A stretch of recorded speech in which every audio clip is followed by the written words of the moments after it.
Hey Geeks, it's Kevin from the sunny Isle of Wight. I know we find ourselves in difficult and trying times at the moment. A lot of us have got more time on our hands than we ever thought we'd have. Some of us are working much longer hours. Some of us are stuck at home, homeschooling. Well, let's face it, the podcast is a great source of entertainment.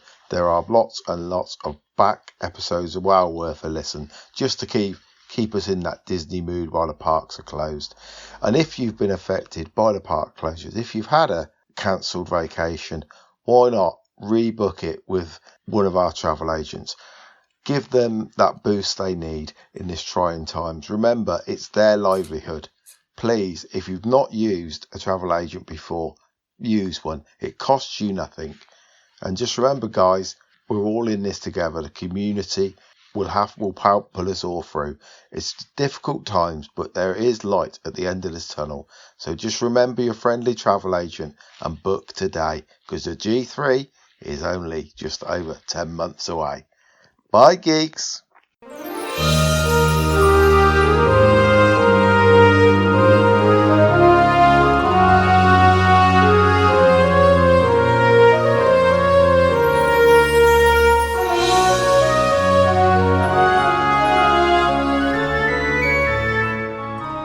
Are you ready for a fun-filled hour of food favorites, resort hopping, and hanging out with Disney World geeks? It's now time to go geekin' on Walt Disney World. Here's our dad and co-host. Hollywood was impressed with his performance in crowd scenes at the Indiana Jones stunt show. He never misses an 11 a.m. margarita at the Mexican Pavilion. And Mike Wazowski is still raving about his performance as that guy over at Monsters, Inc. Laugh Floor. Ladies and gentlemen, please welcome Curtis Stone. Hey, Disney World geeks. This week, Super Geeks Jen Batchelder and Madison Pickle share their separate trips taken at the same time in Disney World on episode 338 of the Geekin' on Walt Disney World podcast. I am your Geekin' Family Podfather, Curtis Stone, and we are the family-friendly father-daughter podcast, also featuring Mama, Auntie Judy, Soul Sister Holly, and cousins Jen and EJ. And our Geekin' family will feed your passion for Walt Disney World by sharing our experiences and opinions, as well as others from our community of passionate Walt Disney World geeks. I'm so excited you're here with us, listening to our show, because geeky Disney people are awesome, and we consider you family, part of our Geekin' family. Join us every Monday as we share travel tips, resort reviews, and lots of food talk through our live trip reports, interviews with our Geekin' family members about their trips, and special guest roundtables on fun Disney World topics from Geekin' family members all around the world. And we take pride in the awesome and positive community in our Geekin' family, so come join us and share in our love for Walt Disney World and each other. And I bet you'll learn something to try on your next vacation. And your vacation is important. Rest, relaxation, and rejuvenation. Time with the family. I believe so much you need to make your vacation time a priority in your life. And the number one tip we hear from our Geekin' family super geeks is that you need to plan before you go to Disney World. You just can't wing it. And are you on a quest to conquer Disney World? Well, when you're up against Disney World, you need the Force, like Luke Skywalker used to conquer the dark side. And Disney World has villains too, like Darth Vader. They got crowds and complicated choices. And every hero needs a guide. Luke had Obi-Wan and Yoda. You got Mama, Judy, Jennifer, EJ, and me. We'd love to be your guides. We help people book and plan Disney trips. We're Disney travel experts, and we're independent travel agents with Fairy Tale Concierge. Fairy Tale Concierge is an authorized platinum Disney vacation planner agency. Let our team explain it all to you and help you create a great plan with fast passes, dining reservations, and tips on the best rooms and resorts in Disney World. Hey geeks, I've met Jen and Madison separately in Disney World, and they've been on the podcast together before. It was episode 224. I can't believe it, 2 years ago. Oh my gosh, time flies. It's so cool that they reached out to me to do their trip report together because they made friends with each other last time they were on the podcast 2 years ago, and they knew they were going to be in the parks at the same time. So I'm so glad they reached out to do this again together. It's always fun doing it as friends. So we're going to review their geek meetup stories. And Jen did a split stay with French Quarters, Saratoga, and Copper Creek, 3 resorts. And Madison stayed at Coronado Springs. So it's great. You get 2 people and you get all kinds of perspectives here in this episode. Great food reviews from the Rose and Crown, the Turf Grill over at Saratoga Springs, the Mayan Grill at Coronado Springs, Be Our Guest Breakfast. That's the one they did together. They talk about the Docking Bay 7 and Ronto Roasters. Some lounges like the Victoria Falls, Tune In Lounge, Olga's Canteen, and the Enchanted Rose. And talking about some snacks like Madison loved the corn on the cob and Animal Kingdom. The Barcelona Lounge, which is the new one in the Gran Destino Tower, it's absolutely huge. I've been there. Talk about splurges like Lyft, using the Lyft a lot. I think that was Jennifer that did that. The food and drink at every country and world showcase. That's one of Madison's stories. They both trash school bread in Norway. Listen, I can't be responsible, guys, for what my guests say. The new American Smokehouse, that is the one that I am so excited to try for the first time. They talk about some of the new things they did. And also Jen did some golf courses, which we haven't talked a lot about on the podcast. Her and her husband like to go golfing when they're on vacation. The Rise of the Resistance. There's a Diet Coke detonator story. Madison crashed the Dolphin Tour. There's a story there. That was fun. She had her scooter, so I shouldn't say crash. Oh, Jen did the movies. She did Void down in Disney Springs and also the DVC Moonlight Magic. Boy, this episode is packed. And Madison gave a shout out to Auntie Judy for her scooter expertise and the yellow scooter that Auntie Judy uses. Madison gives her scooter experience. It's good to know how to get around Disney World with a scooter. And then some Rise of the Resistance tips. Well, it's so much fun to go to Disney World with friends. I love it when we see each other in the park. So let's join Jen and Madison and have some more fun down at Disney World.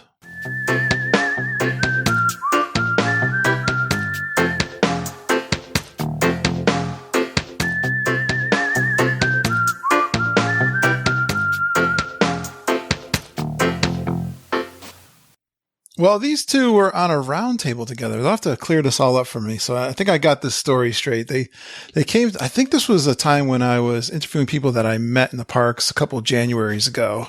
That's right. And yeah, okay. So I'm on the right track. And they were on a round table together because I was trying to get as many of the geeks that I met together onto the podcast so they could become super geeks. So I know both of them I've met individually, but you know what's really cool is they got together, they built a little relationship, I think, because of that roundtable, which is really cool. But then they met each other down in the parks recently on a trip. So I'm so glad that they reached out to me to come back on the show and do a trip report together. And we're going to introduce them right now. My first guest, she works a second job from April through November at a golf course for a total of 7 days a week just to fund her Disney trips. That's totally geeky. The Geeks are the only people besides her husband that she admits the depth of her Disney love. And she has 3 core memories from her first trip in 1976 when she was in the 2nd grade. And those are still her 3 favorite Disney things. We're going to ask her about these in a minute. But first, well, she says it took her until 2001 to get back, but she's made up for lost time. So please give a warm Geek and Family welcome to Jen Batchelder. Hey, Jen. Hello. Hi, Geeks. Hey, Madison. Hey, Jen. Welcome back, Hey. Jen. Thank you. We're missing Susan from our original. From our first trip. All right. OG. Oh, is it just the 3 of Yeah. you? Okay. Susan Cox. Susan Cox was there. All right. Well, Yeah. we've Shout interviewed out. Susan this year, so she's been on. We're even. Yes. Well, let's bring on Madison. She finds the music in the parks to be a wonderful opportunity to spontaneous karaoke. I love that. Sing like nobody's listening. That's what I do. My wife nudges too. me at the church when I do, but she will continue meeting Kylo Ren until he proposes. Now we got to review that one, Madison, because I know something about you. We'll see if we need to review that fun fact, but she's It still stands. Oh, I hope your husband's not listening to this. She's the self-proclaimed loudest laugher on the Jungle Cruise, I would love to have you, Madison, to compete with Mama, because I know it would be quite, if you've listened to any of my live trip reports, you know what I'm talking about. Well, please give a warm Geek and Family welcome to Madison Pickle. Hey, Madison. Hey, Geeks. Hey, Jen. Hey, Hello. Did I pronounce your last name correctly now? Your married name? You did. It is correct. Isn't that like the Rugrats? You ever see the Rugrats from the cartoon? Yep, they're the pickles. Pickles. They're plural. Pickles. She's only one. I'm only singular.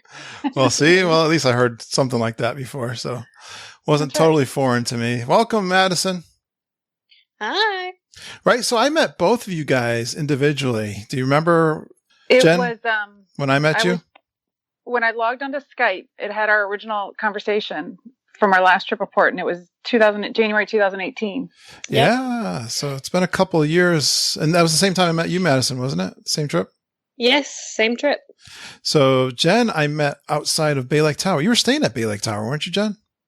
I was, yes, with my girlfriends. And I have to give you so much credit. I have to say this. There were so many great geeks in this last trip that I would have loved to have met, but we just could never. You get so busy in your own schedule. Yeah. That just trying to match up, it's so hard. And I'm just so impressed that you're able to make that happen so often. Thank you so much. Yeah, it is hard, isn't it? And even it's an effort. It is a big effort. When you're in the same park, even. And I had, right. Well, you're one of those funny people that met Auntie Judy before you met me, I think. Did you meet her in the elevator? You started that chit chat.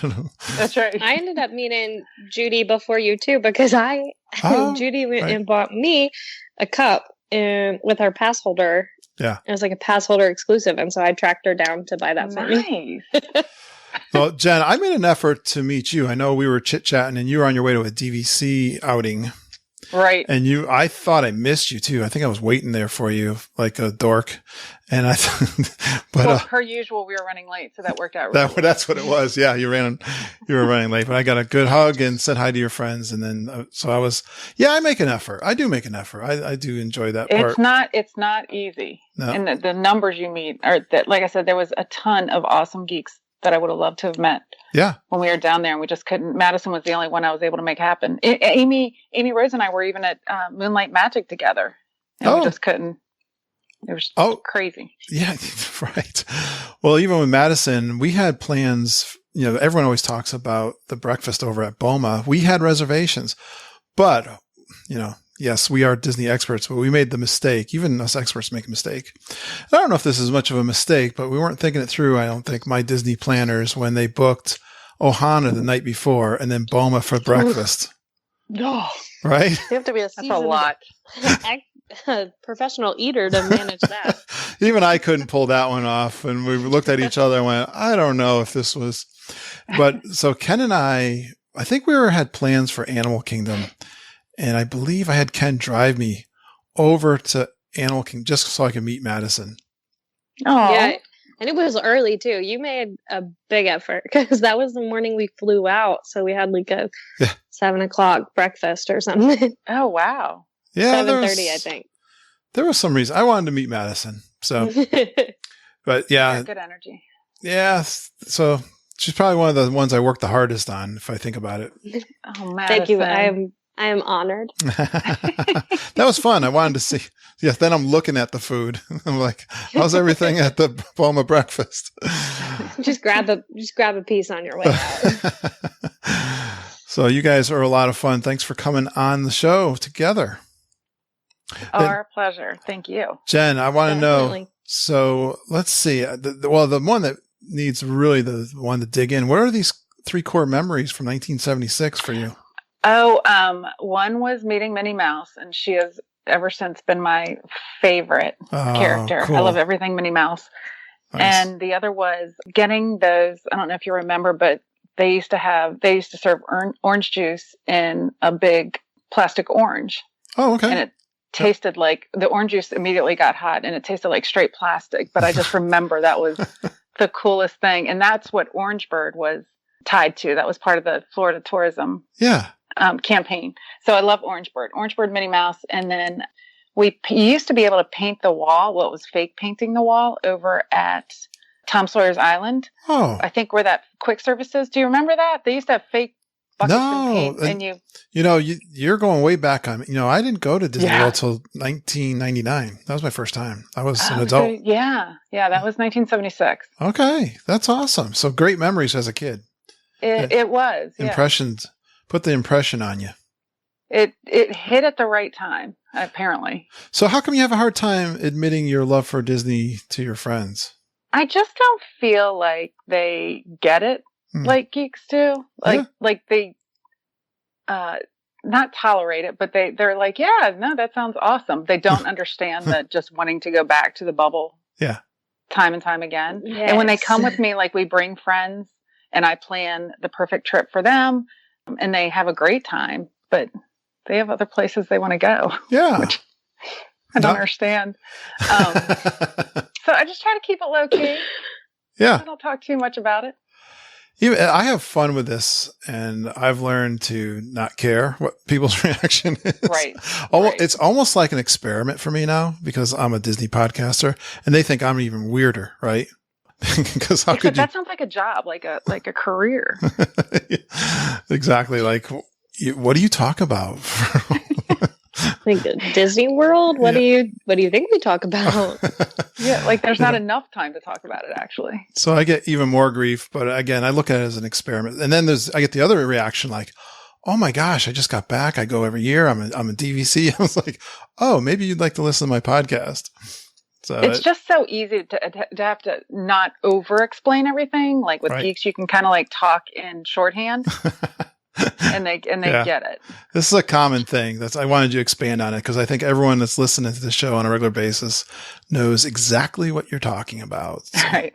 And it's also so hard not to engage in the cringy conversation of the person who's like, oh yeah, I went. We bought our tickets on site and we had the worst vacation of our life. And I'm like, well, there was like 10 things wrong in your first sentence. So. Exactly. Or the people are like, you just pay to wait in line. I'm just like, do not come at me with your bad energy. And they just want your money. And actually, I won't. I have a lot of friends that reach out for help planning their trips, and I always refer them now to you guys, to either Mama Judy or EJ or Jen, because I do not want that responsibility. Yes. Because if they don't do what I say. Yeah. So I just refer them straight to you guys. I don't even get involved. Great tip. And I used to say that in my little promotion of our travel agents, like, don't take on that responsibility because you're right. Why? You don't want to be responsible for anything. Absolutely not. And they might not like to do what I like to do. Exactly. My trips now don't involve that much park time. Okay. Yeah. Yeah, I know. Your husband loves to golf, doesn't he, too? Mm-hmm. Yeah. Does your husband love Disney World, though, or he just tolerates because of you? He tolerates Disney World. And we travel more there because we wouldn't be going, because we have DVC. Yep. We wouldn't be going anywhere else necessarily. So we just go to, he loves the trips I plan for him because it's we play golf, we do a lot of lounges, as you'll see. Right. And I try to get, I have like hard stops that I must do, like the Disney on Broadway, and then at least 3/4 of a day at Magic Kingdom. And he's fine with that. Madison, when he gets there, he's happy. Yes, Madison, I'm not sure about your husband. Jordan likes Disney World. Jordan is very excited to go and experience the Star Wars. I think Jordan grew more fond of Disney once they acquired Star Wars. That was kind of his turning point. Oh, good.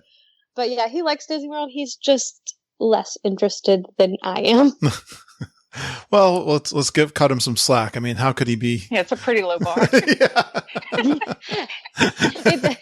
It's hard to be more interested than I am. So, well, then you kind of like a Glenn Kessler level excitement. I almost feel like if we had our level and then my husband had Glenn Kessler's level, or Rob, or whoever just is so passionate about it, it might even be too much. It might not have that balance. Awesome. Yeah, and it reminds me too of why our geeks are so awesome too, and because they do have this level of excitement and positivity on this topic. We were just posting in our Facebook group during this trying time that we're all going through, should I take a break? And like the Facebook just lit up. Like, don't you dare. Comments. It's almost a little threatening. I know.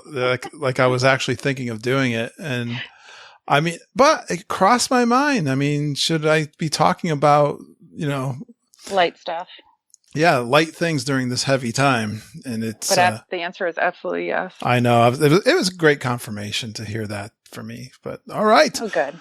Awesome, guys. Let's, you guys, I'm going to have so much fun with you guys. Let's take turns. I guess we'll start with Jen. We love to talk about the resort. So which resort did you stay at? This was with just you and your husband went, Jen? Yep. Just me and my husband. Yeah. My daughter and I are going to go down in August for her 21st birthday. Yeah. So her and I traveled down by ourselves a lot too. You're kind of like my situation too. Our kids are grown. They're so fun to go with. But yeah, my kids still love to go too. Yep. So we actually did a split stay. You guys convinced me that it was doable. Okay. I actually did a 3-way split stay, with the first night being at Port Orleans French Quarter. Jen Galambus and I were chatting one day. Yep. And I referred somebody over to you guys, I think, and we were talking. I said, I wish I could use y'all's services, but I just don't need to. And she said, well, we still could. And I was talking about having to buy the annual pass all at one time. And she said, we could book you in Moderate Resort and package it with 10-day park hoppers. And then you can do a payment plan. And then when you get there, you just upgrade to your annual pass. Okay. And brilliant. Yeah. So that's actually what we did. Nice. And it's a way that even DVC people can still use the travel agency. Or us DVC people that run out of points, like me. Oh, that's true too. That's a problem. It happens. So we rolled in late one night and we did Port Orleans French Quarter. Okay. And then moved over to Saratoga for 4 nights. And then we were at Copper Creek for 2 nights. Ah, cool. So how did the split stays work out for you? It worked out well. It's Good. a little too much for my psyche to do that many. Right. I think I'll leave it at 2. But Chuck and I decided we did like having that anticipation of the move in the middle of the trip. It kind of did make it feel like a couple trips. How many nights did that add up to? So it added up to 7. So I would definitely, the 2 nights at Copper Creek really didn't give us much time to explore. Right. Yeah. Like fully explore that resort. Yep. So I would definitely do 4 and 3 at the least. So did you stay at these properties before? Saratoga, that's my home resort. So I've been there many times. We got in a refurbished room and it was my best stay ever at Saratoga. In fact, wow. If I had the option, I wouldn't have moved to Copper Creek. We were so happy with our room. We were in Congress Park, dead across from, oh my gosh, the main building, the big Paddlefish. No, gotcha. Looking right at Paddlefish. Yes, I remember you saying that. And the closest building, we are the end room of Congress Park. So Disney Springs was literally just a little walkway and the bridge away. Yeah.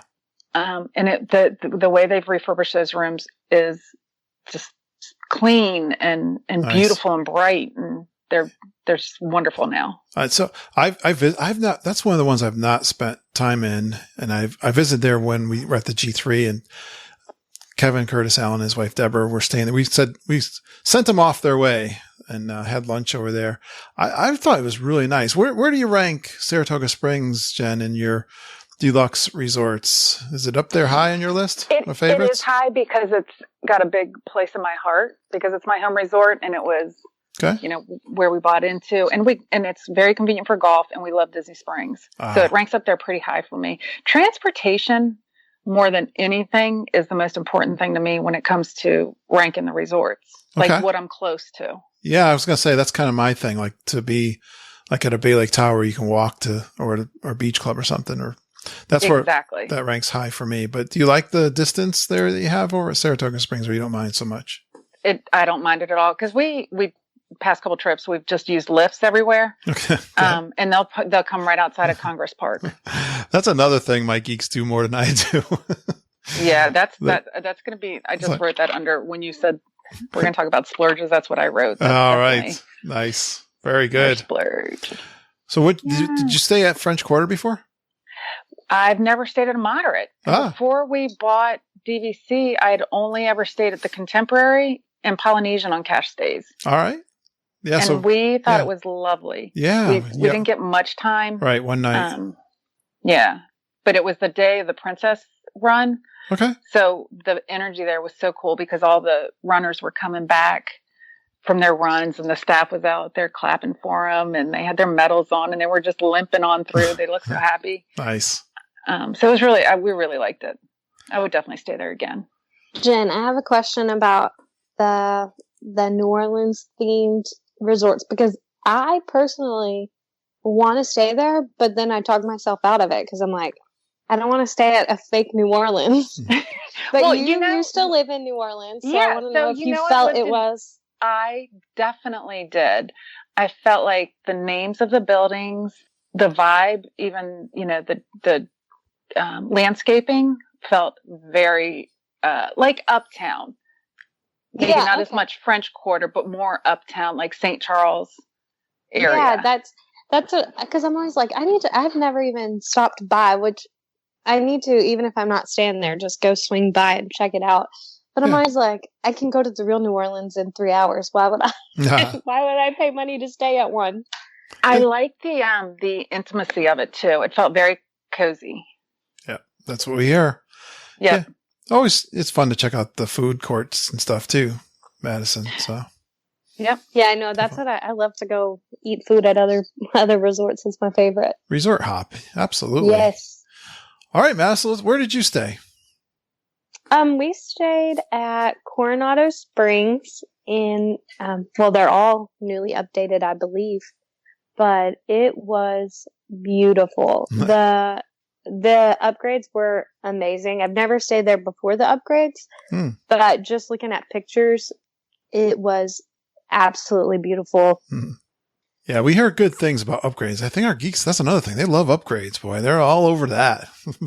Oh, me too. Anytime the new room, somebody does a new room, I'm like, oh, I want to stay there in a new room, please. That is information we have to have. Disney's certainly been doing lots of refurbs and all the resorts. So, yeah, first time at Coronado Springs, then I take it.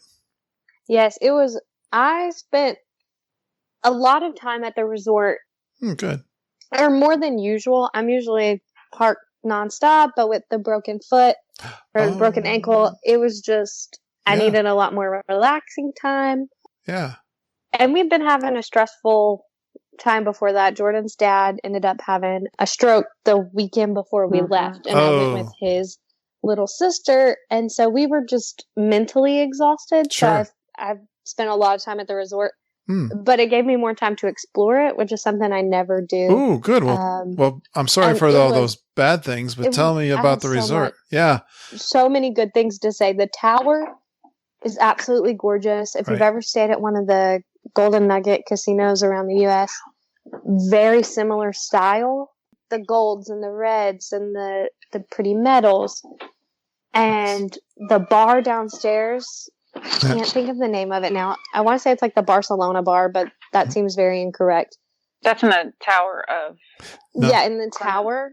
The bar was so nice. Like, it's the lower bar. She's mentioning the one like when you walk into the lobby, it's actually you got to go down. Yeah, you go down. Yeah, you go down a floor.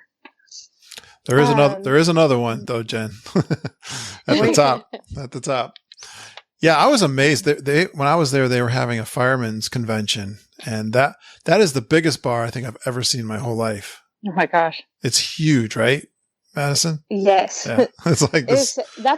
We live where I live in Louisiana. There's a bunch of casinos, and we have a Golden Nugget casino, and that's what I just kept referencing. Like I called Jordan, I was like, "It's literally like staying in the Golden Nugget." The bar is the most fully stocked bar I've ever seen on Disney property.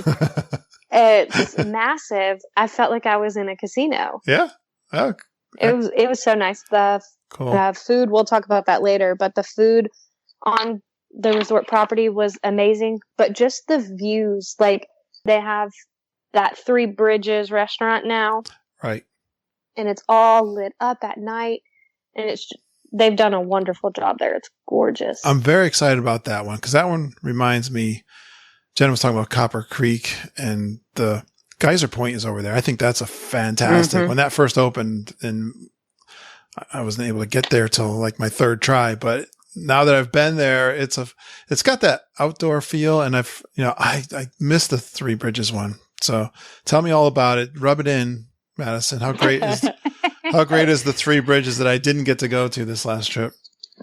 Just the views from it are amazing.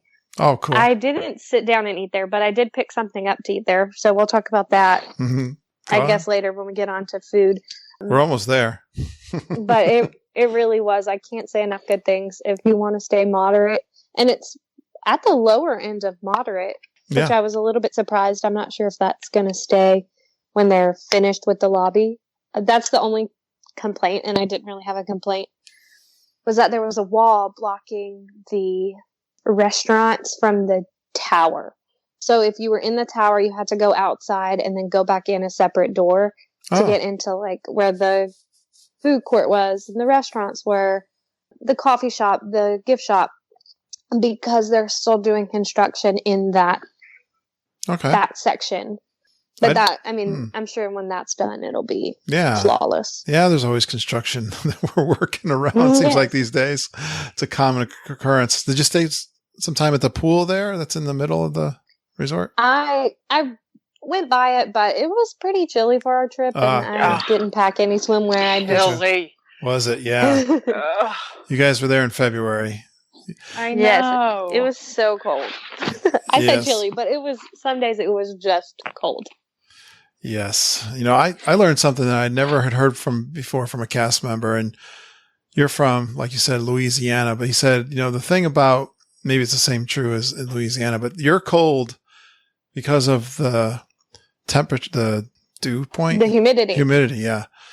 Yeah, it's so wet and cold. Yes, it's damp. Wet. Yeah, damp and cold, and it is colder than our cold up in north. Bone chilling. That's what we always say. Like when Louisiana gets cold, it is bone chilling cold because your humidity is still at 80%. Yeah, I never thought of that. That's 30 degrees. That was a revelation I had my last trip. Well, good.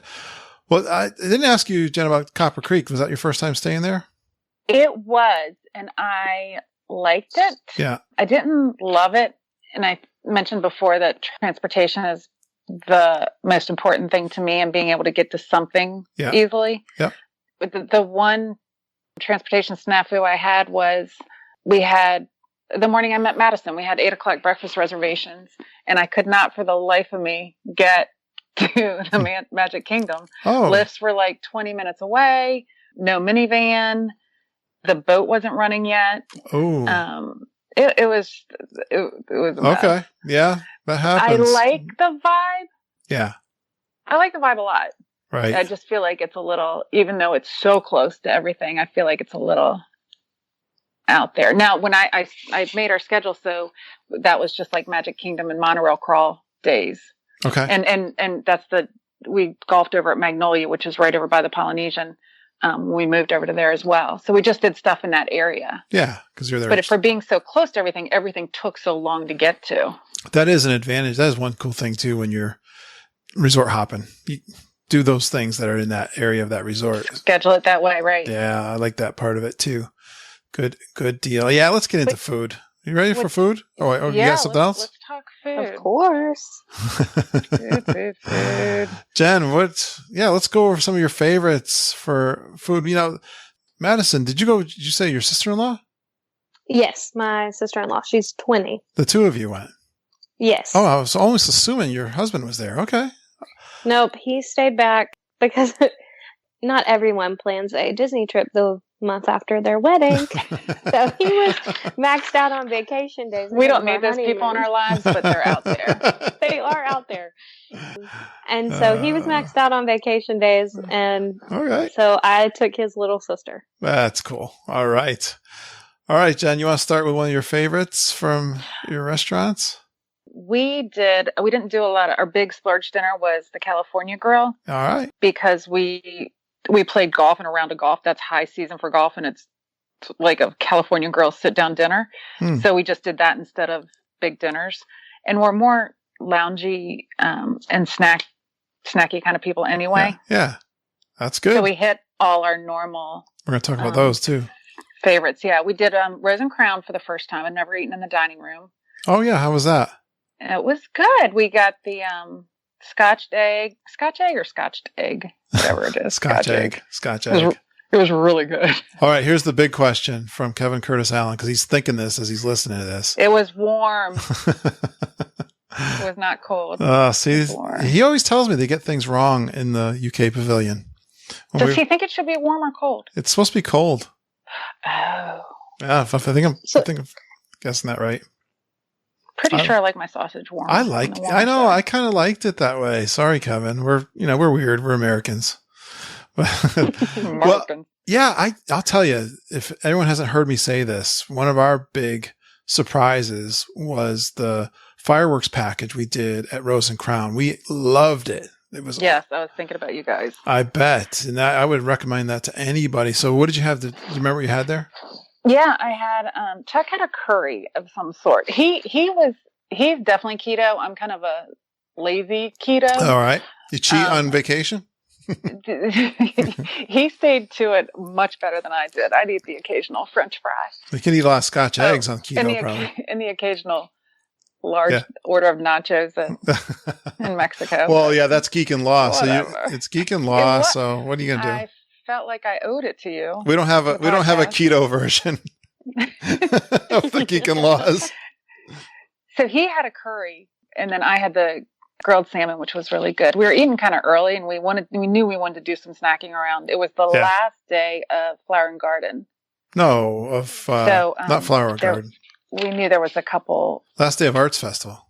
Did I say Flower and Garden? Yeah, Festival of the Arts. Yeah. Which was one of my favorites. I know what you meant. I love that one. Yes, it is. I've come to love it myself. Perfect. We had the one dinner at California Grill. Another sit down. Something we've never done before. As much as we've been to Saratoga Springs, we ate at Turf Grill. Yeah. Which is right kind of behind Artist Palette in the building. All right. What'd you think? And I really liked it. I knew they were kind of famous for their prime rib, and I was craving prime rib. So after we played 18 holes, we just went up there before we went back to the room, and not a bad way to live. It was a good day. Play golf and have a prime rib. It was a really good day. The things we did before the virus.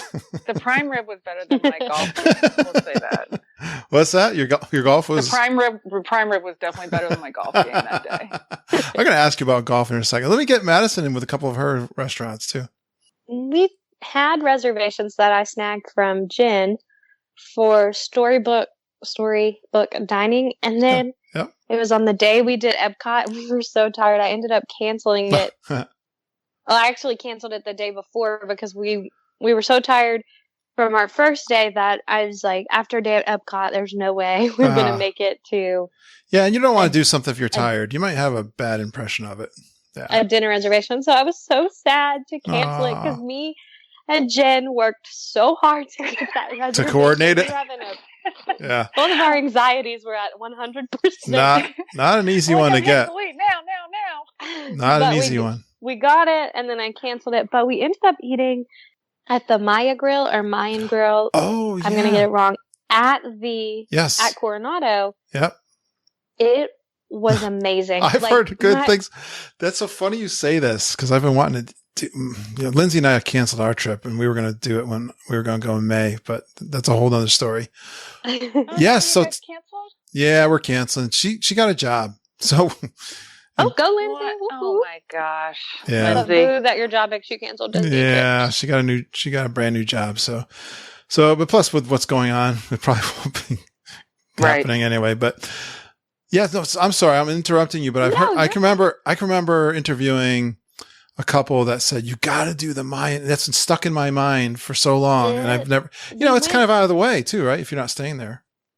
Yeah, I would say, once they get that tower connected to that main building, if you're not staying there, it'll be so easy to get to. Oh, whereabouts is it? It was so close to our room. Yeah, we passed it every night. It's in the main building, right? Good. Yeah, well, it's not in the tower. No. So there's the tower and then like a wing that goes off the tower. Yeah, I did it. I walked it. I know. right now they're split. So right now you can't just walk that whole hallway. Oh, really? Okay. So that's why I keep saying it's like in a separate building, because there's like a whole middle section from where the gift shop is Okay. to part of the tower. I guess they're doing the construction in that little area. Okay. So you can't just walk that long hallway All to right. get to it. But once they reopen that, yeah, you just take that first bus stop and you'll be right there. All right. So what'd you have there? This is like a Mexican thing. I'm thinking. Mexican, Hispanic, I guess. Tex-Mex. I would say it was much less Tex-Mex than like what I'm used Mexican. to eating. Yeah, all right. I had empanadas, and it was very high class Mexican, like as far as high quality. I had the empanadas, and they were so good. I gotta believe you know what you're talking about from where you live down in Louisiana. And well, that's what I was laughing because the waiter told me, he was like, "Oh, are you sure they're really spicy?" And I'm like, "Yeah, I'll go for it." And I ate them. I'm from Louisiana. Yeah, do you realize who you're talking These to? are not spicy at all. It's like, yeah, I know, but I'm just gonna humor him and ask for some water. Well, I think the general American palate is not really into real spice hot.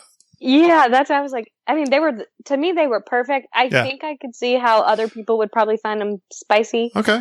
My sister-in-law, however, I had food in the empanadas were actually on the appetizer menu. All right.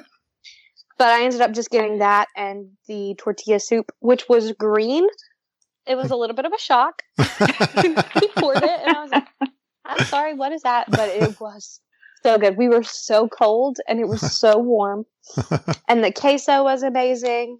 And then my sister-in-law got this meal, and it was like fingerling potatoes cut in half with chicken breast on it, with guacamole and homemade queso, and just sauteed like fajita vegetables. And she told me the week we got home, she was like, "Yeah, I already want that meal again."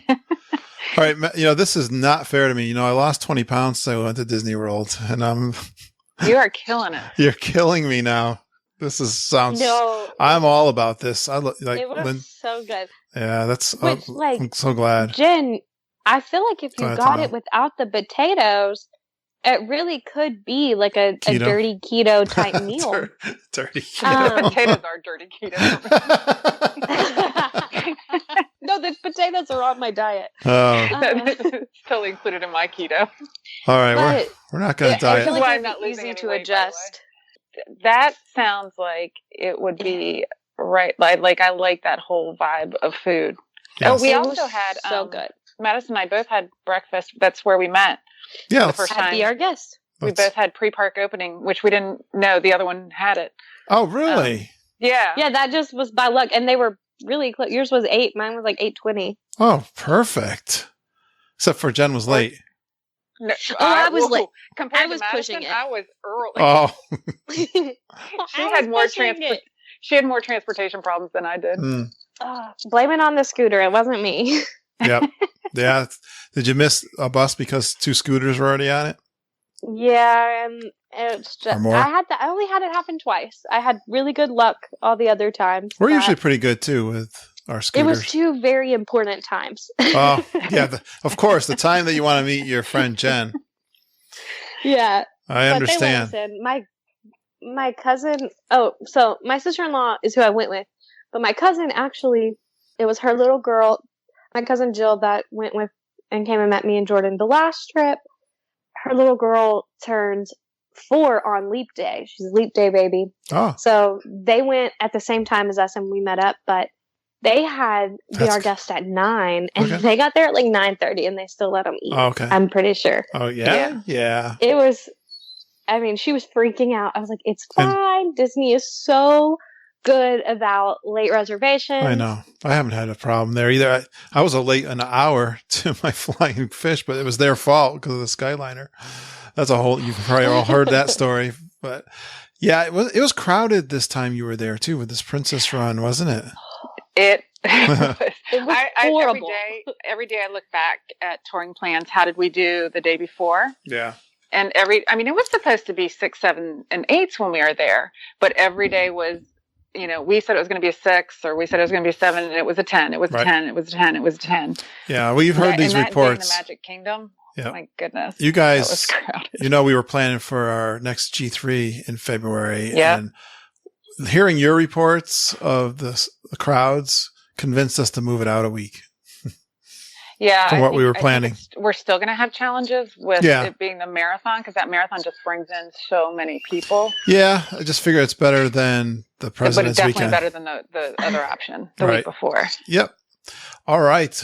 So, Jen, any other restaurants that you did? We did, so where you and I differ, we did Docking Bay 7 breakfast platter, and we did a breakfast wrap at Ronto's Roaster. And I like the sausage. I like more kielbasa sausage. Okay. That breakfast wrap I thought was really good.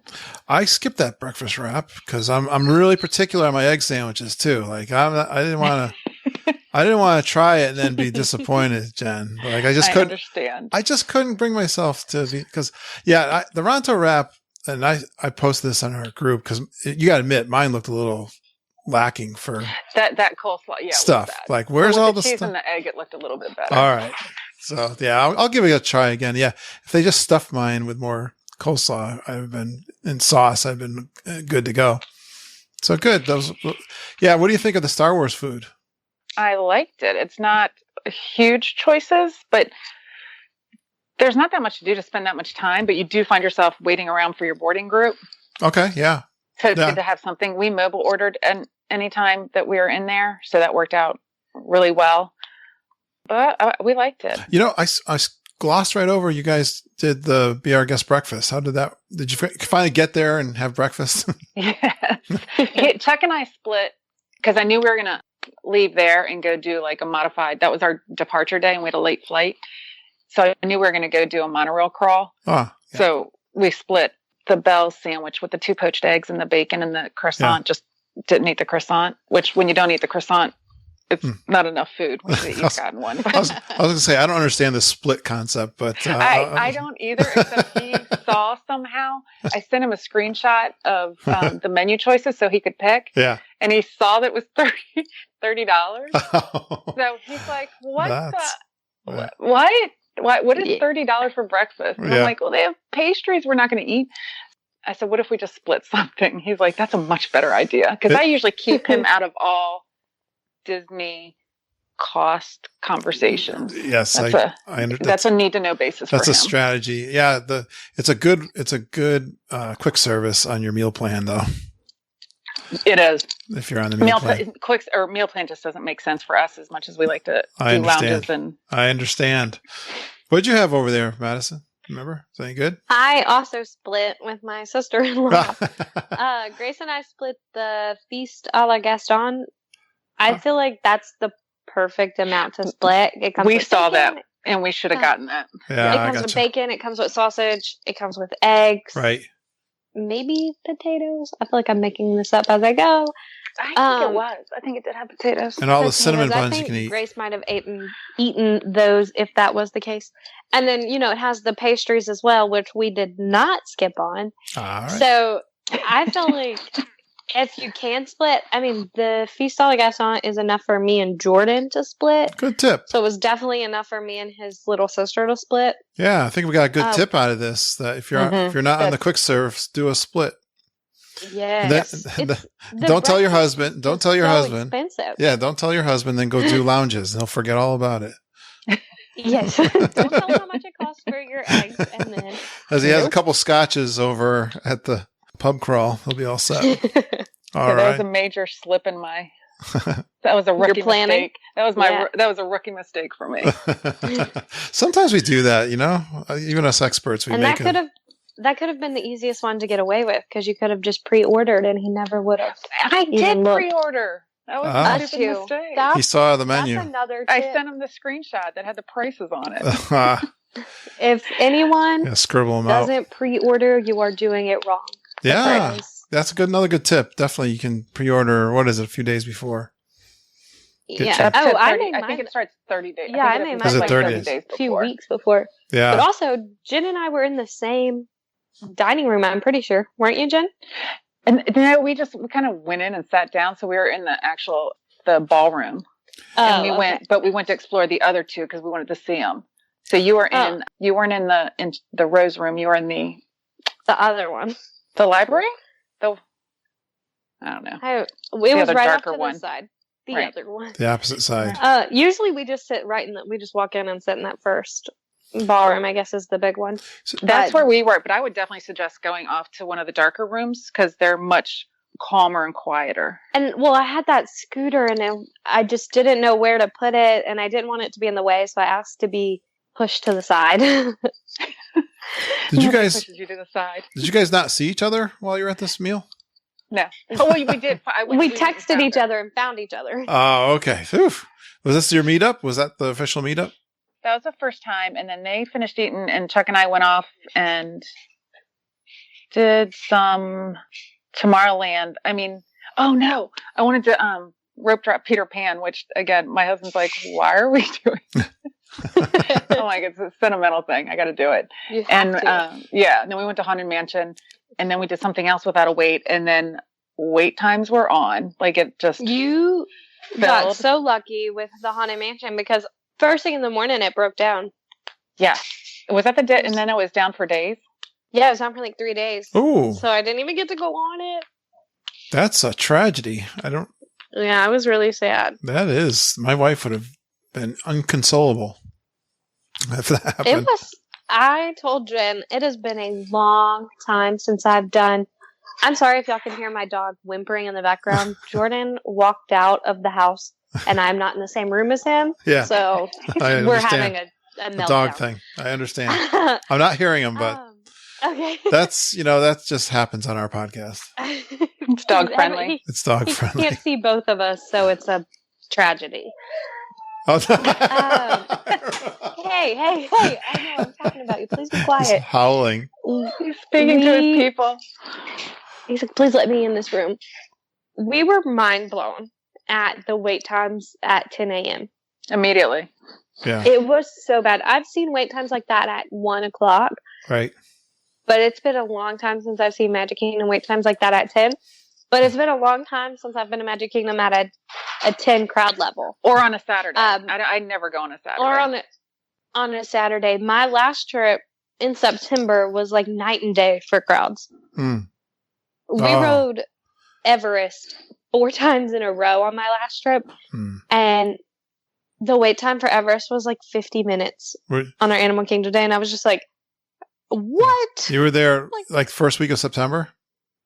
Yes. Yeah. That was a really good time. There was something. Second week of whenever the hurricane came. Yes, it was. We after were like 2 days or 3 days. The fake hurricane for Florida, at least. Well, at least the mid. Yeah. Yeah, it didn't hit the middle part. And I was not concerned about the hurricane because. Yeah.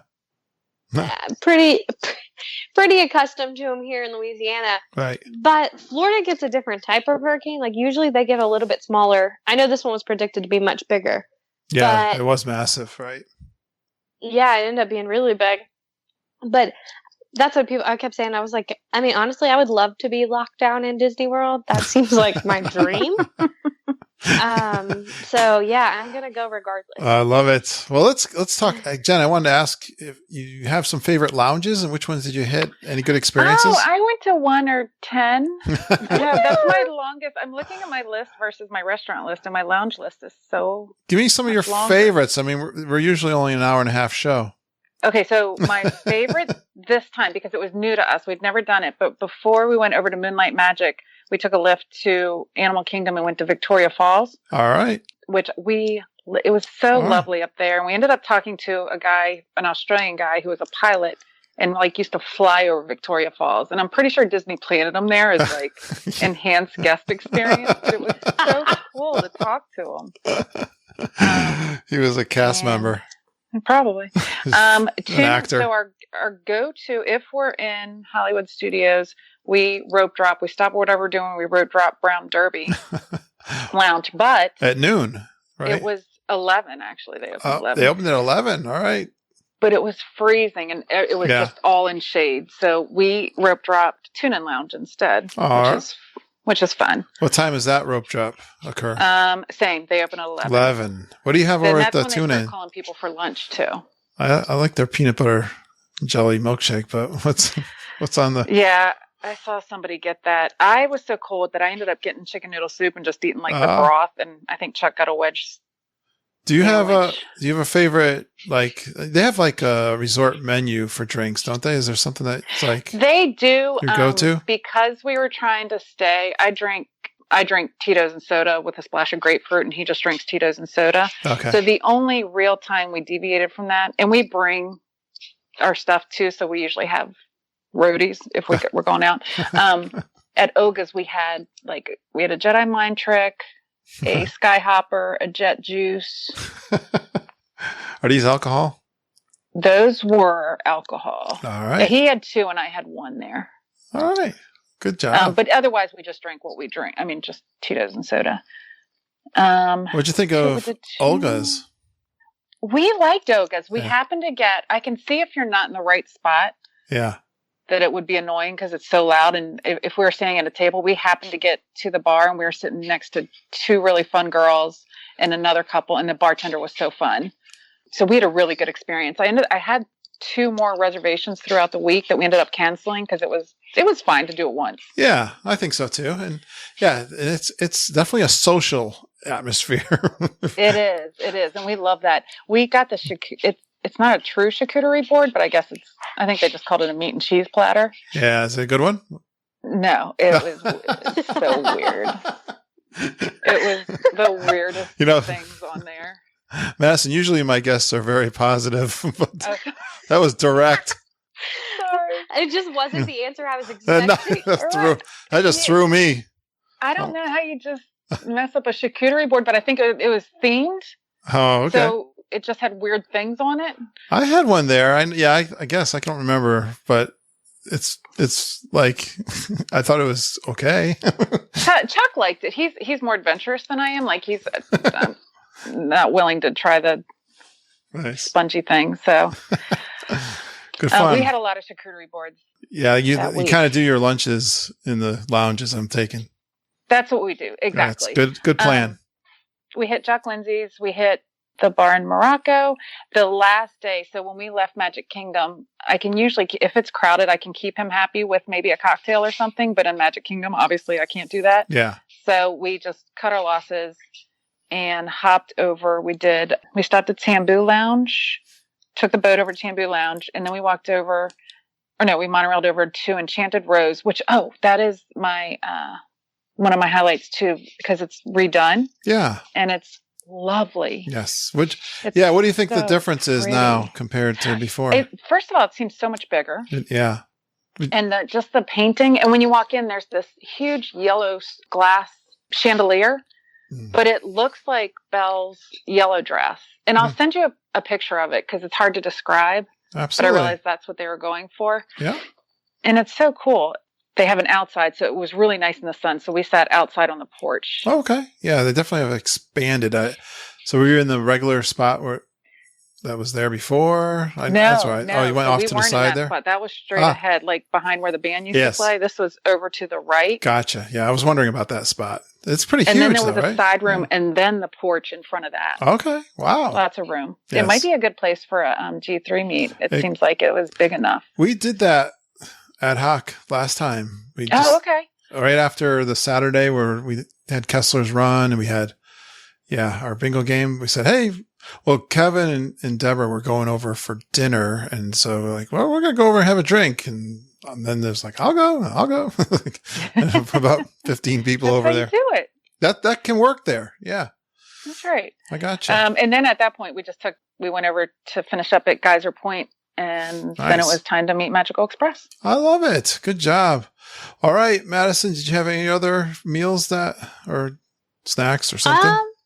I did try the corn in Animal Kingdom for the first time. All right, inspired by me. Yes, and I never get it.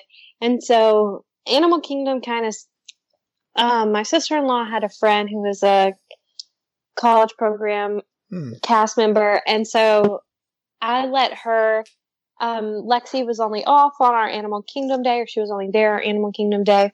So I kind of just let Grace go off with Lexi. Yeah. And so I ended up having a lot of free time on my Animal Kingdom day. All right. And so I tried the corn near the safari, and it was so good. Was it? It looks I good. almost chickened out and got the Simba pretzel, but I stuck to it, and I got the corn, and it was so worth it. And then just Barcelona Lounge again, so nice. I can't say enough nice things about it. It was just really high class for what I would have expected at a moderate resort. Yeah. It felt like it should have definitely been in a deluxe. Yeah. Yeah. Good point. That tower, this is the bar that we talked about and before. I guess because the tower technically would be price-wise, it would be a deluxe if you were staying in the tower. I don't know. We got it for a really good price when we stayed there in February. $169 a night, I think it was, something like that. Oh my goodness. Yeah, I don't know why, but they were running some good prices over there. We'll see what happens. The tower, like, to me, is deluxe, and then as you go out into the different, little sections, it's more moderate. Yeah, but been priced very well. It was, if you heard Judy talk about it, she did she had a late reservation for All Stars because she drove down early, and that night cost more than the nights that we stayed at the tower. Well, I'm a Pop Century girl. I love Pop Century. I love the smell of walking into Pop Century. I love the kitschy decor, for each decade. Absolutely. And I think that's just, Pop Century is very nostalgic for me, so that's also why I love it. Yeah, it's enduring to you. I totally get it. It ended up being cheaper for us to stay at Coronado while we were there than it was for Pop Century because Pop Century only had a preferred room, which we stayed preferred at Coronado. But we would have had to move we couldn't have done our whole stay at Pop because they didn't have availability. Yeah. So Pop, I think they're going to ask a little more because of the Skyliner. Yeah, that could have been why as well. Because Skyliner's new and it was right there. Yep. But nice. All right. That's really it. We covered the food then. Let's move. We did. I was telling you guys I got a new question that I like. It came from one of our audience members and asked me and Lindsay this question, but did you splurge on something? That's one of the things. I love this question because I think Disney World is a place we want to splurge on something. I know we're going to say food again, and that's okay because there's some things, but just nothing wrong with that. Be specific and tell me what, Jen, you splurged on. We, I think I told you we rode one bus while we were there, but I kind of budgeted that in, and when I added it up, including the $15 lost jacket fee I had to get for a driver to bring me back my jacket. Oh, I think we spent like $130 on Lyft that week. Oh, wow. That's, I don't know. I'm not an expert on Lyft, but that sounds like a pretty big splurge. Yeah, but it was for 8 days. Oh, and that includes Lyft from the airport. Oh, okay. I got you. Because we wanted to get straight to Hollywood Studios. What'd that run you? I think it was, I had every once in a while, Lyft sends you a code for 50% off rides for up to, all right. I think it's up to $6 per ride. I think it was $35. All right, not good. And any reason why you use Lyft instead of Uber? No, it used to be that Lyft was better on property we found. We had a couple issues. Like one guy did not know how to get to Hollywood Studios and we ended up crossing many lines of traffic from the parking lot where he dropped it. We're like, well, fine, we'll just get out here. Oh my gosh. And the cast members were like, what are you doing? It's hard to communicate. We had a lot of trouble communicating with a lot of the drivers. Just lack of understanding. Yeah. And it just, they weren't as good as it seems like it used to be. We did take Uber once and it was, I think they're equal, Lyft and Uber. Yeah, sure. Probably the same guy. Sometimes. I happen to have that 50% off on the Lyft, so I think that's probably why we used it more. Well, that's a good. Did you feel like you got places faster then? much faster. Yeah, that's the thing. That must be addicting, though. It is a little bit. That's what I figured. But wait, the nice thing with golf, the transportation wise, is they will pick you up. They give you a voucher for a taxi, and they come and get you and your clubs or whatever, and then from wherever, and then the golf course will call another taxi for you, and you get a voucher for that to take you wherever you want to go. Yeah, that's a great point. So, yeah, there's no Disney transportation for golf courses. Right. Yeah, they take care of Disney Golf, pays for it. Oh, awesome. Which is nice. Very good. Well, how about yourself, Madison? Anything you splurged on? More or less dining, of course. We bought a food and drink in Italy, in every country in Italy, which I'm embarrassed to say how fast that added up. Wait, what did you? So you bought food and drink at every stand in every Italy? country. I mean, not Italy. I'm sorry. In every country. In World Showcase. Wow. In World Showcase. I was thinking about Italy, how there was like no food. There's really no like quick grab and go food in Italy besides gelato. The pizza window, right? Well, and when we got to Italy, it was like first thing in the morning. It was like 11. We bypassed everything and started there and worked our way sideways because all the other countries were so packed. Right. So, it was too early for pizza, but not too early for a glass of wine. Madison, I love this splurge because I love World Showcase. Can you give me an example of some of the things you tried around the world? Yes. Of course, Mexico nachos, troll horn. I do not like the school bread in Norway. I think it has coconut, like baked coconut on the top, maybe, that I don't like. I don't know. How did you get on this podcast? No, I have to tell you about school bread too, because my daughter and I got it last time, and I thought maybe it was like a secret, like the Beverly. You know how we become tricked into drinking Beverly. When I tasted that school bread, I'm like, what? It's a trick. It's a trick. There's a camera, somebody watching for my reaction, because it just was not. Get the troll horn. It's so underwhelming. Underwhelming. So the school bread was underwhelming. The school bread was just gross to me. I was underwhelmed. I didn't want to say it, but me too. Wow, I don't think I've ever heard that. Person, and I think it was coconut on the top. All right. I think so too, and I think there's a flavor in there that I don't like, cardamom maybe, or a spice that. Wow, look at that! Two of them. I never had this happen before. But yeah, we did a troll horn, which the cream inside almost had like a citrus. It was almost citrusy. Yeah, loved it. I know. I liked a lot. I like the. I love cream puffs, and they get the berry one there that I really like. That sounds good. I almost got that, but I got the troll horn because it was just so. It looked like classic Norway. Can I just tell everyone that's listening that I'm not responsible for what my guests say on the podcast? I'm not responsible for our views and their views are our own. We'll read the disclaimer at the end. It's fine. I can't help the backlash that you're going to get, guys. That's awesome. But I tried the macaroni in America, and it was so good. Which one? Sounds good. What did you have there? The macaroni, the mac and cheese in the new smokehouse in America. Oh, you got into the smokehouse, and you've been holding out on me this whole time. I did. We went to Epcot on a Friday, and it's Lent, and we're Catholic. So I had to smell the barbecue and not eat it because Catholics abstain from eating meat on Fridays during Lent. Oh my gosh, I did not play my trip well. I'm so sorry. I'm so excited for this place. Pavilion, we had to eat a vegetarian option, but it was fun to have to adjust and pick something that I wouldn't usually get. But the mac and cheese was amazing. I don't know if y'all used to have Piccadilly where y'all are. No. I like Piccadilly. I know exactly what you mean. The macaroni is the best macaroni in the world, and I would say it's absolutely compatible with that.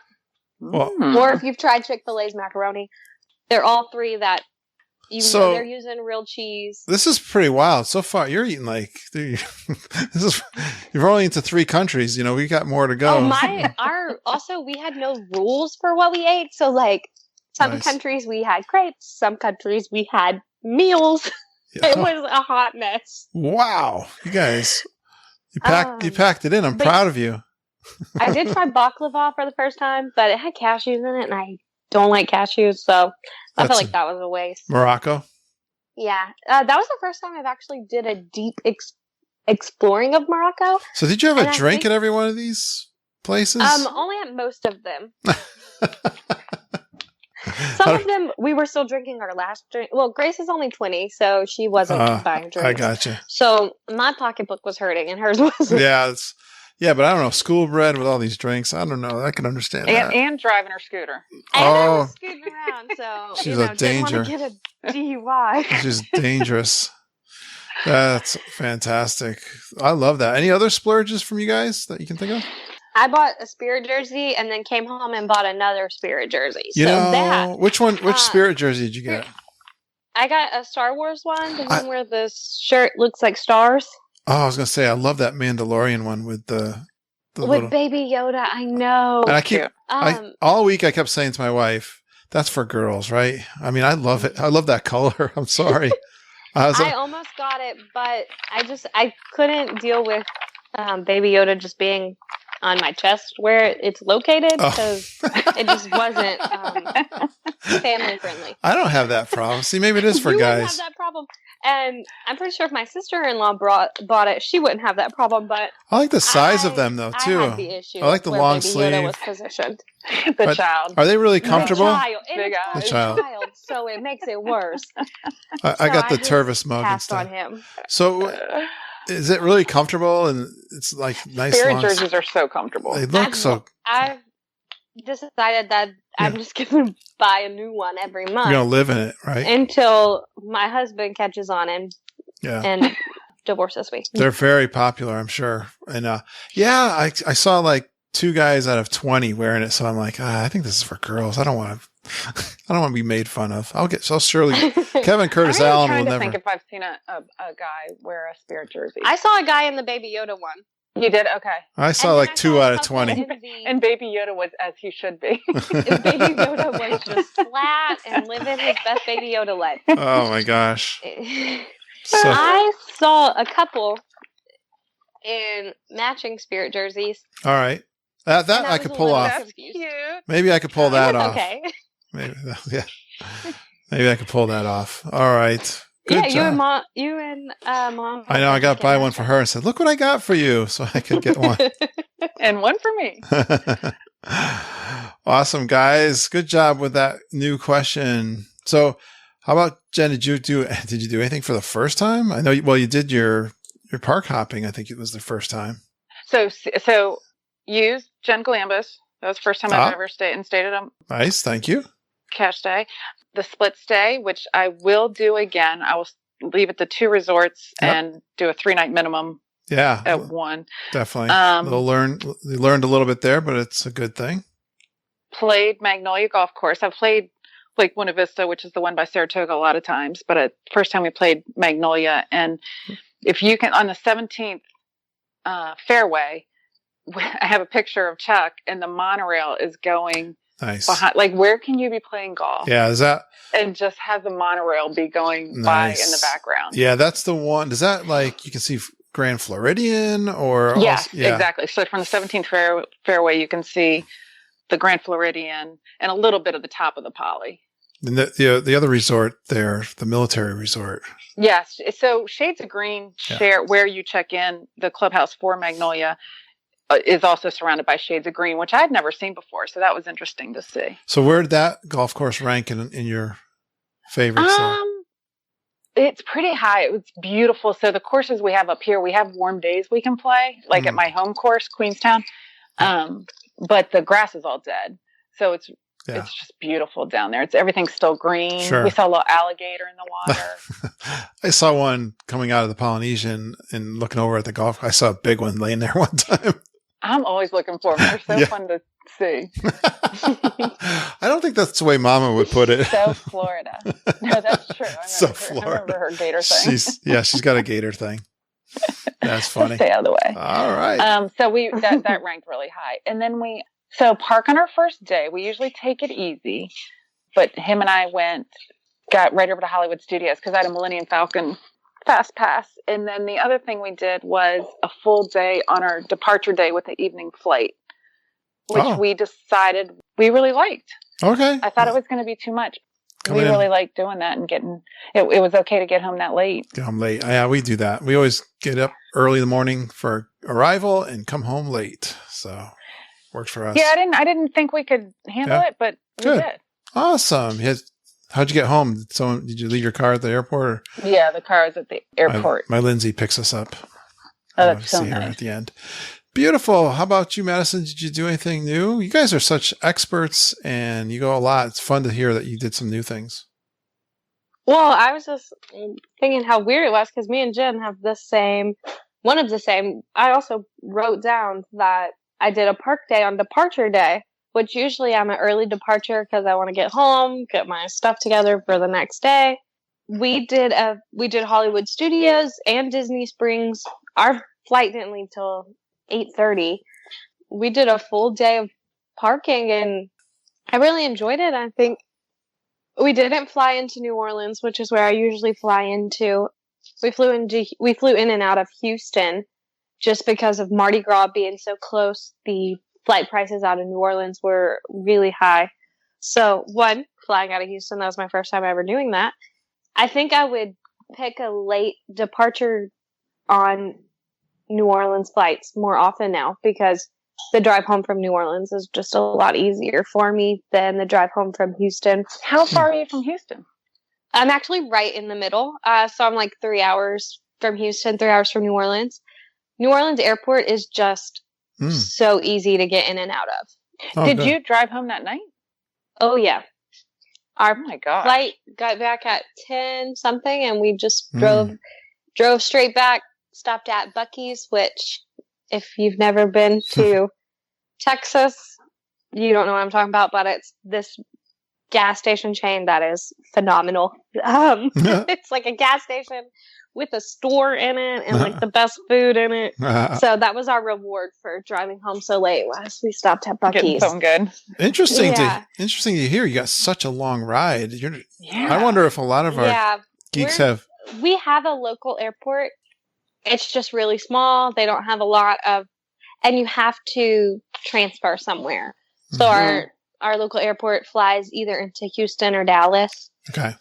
Which adds another $100, $200 sometimes on your ticket. Could be more. I've seen it add up to $400 on a ticket. Okay. Yeah. So you have an inconvenient. It's nice for convenience, but sometimes it's not. It's kind of inconvenient what you got to do. Don't you picture her living like back in the bayou? Like having to take her. That's where my mama lives. Having to take her P-row boat to get out to the. My mama lives way in the swamps. Oh my gosh! I have civilized and moved to this city. I was chatting with my Fab Five before we got on. Lisa Green. We tease her all the time because she's in Louisiana. Where is she at? Do you know? Oh, I should know.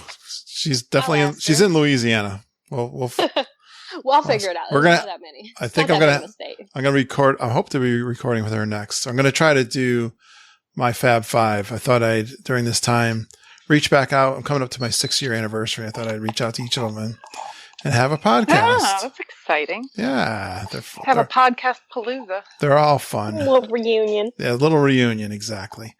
All right, let's carry on. Any good stories, guys, that you can think of that sticks out in your mind from this trip? Funny story. Yeah, funny stories are good.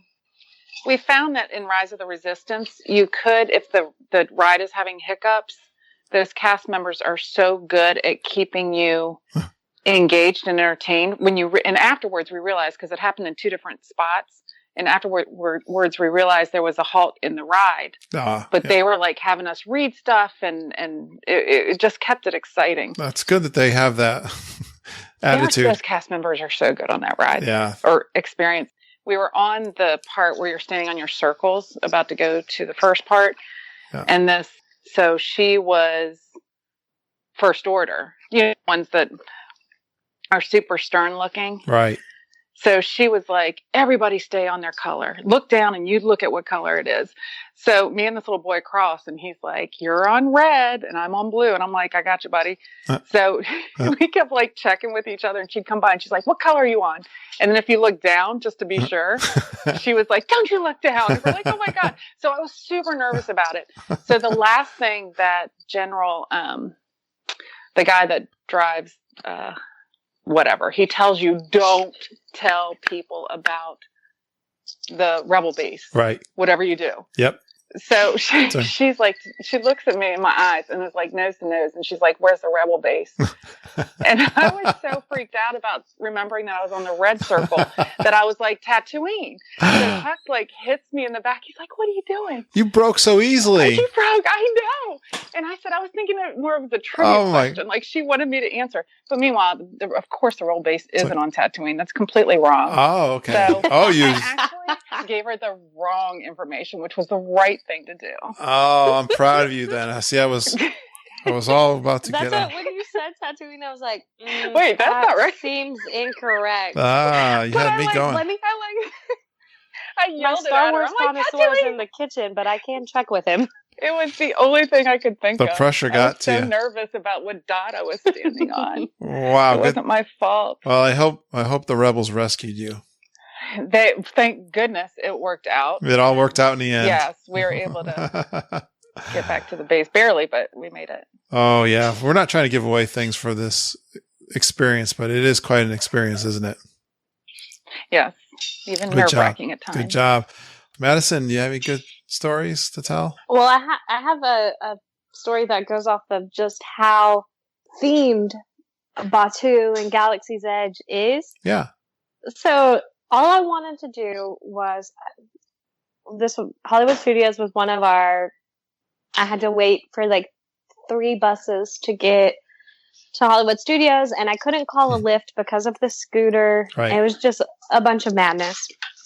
And so I was already mad because I was like, I should have broke my leg before I came to Disney World. And so I didn't get to ride Rise of the Resistance. We were late getting there, but I wanted to go into the land, and I wanted to buy a Diet Coke in the fancy Diet Coke bottle. Oh, yeah. So the detonators. Yeah. So I go to the stand, and I'm like just so excited to buy a diet detonator that I'm like, can I get a drink? And the lady's like, yeah. What flavor portions would you like? You know, she's just so in character. And so I order it, and she's like 6 credits. And I just handed her my card, and I was like, hold on. Are credits 50 cents? That's a Diet Coke.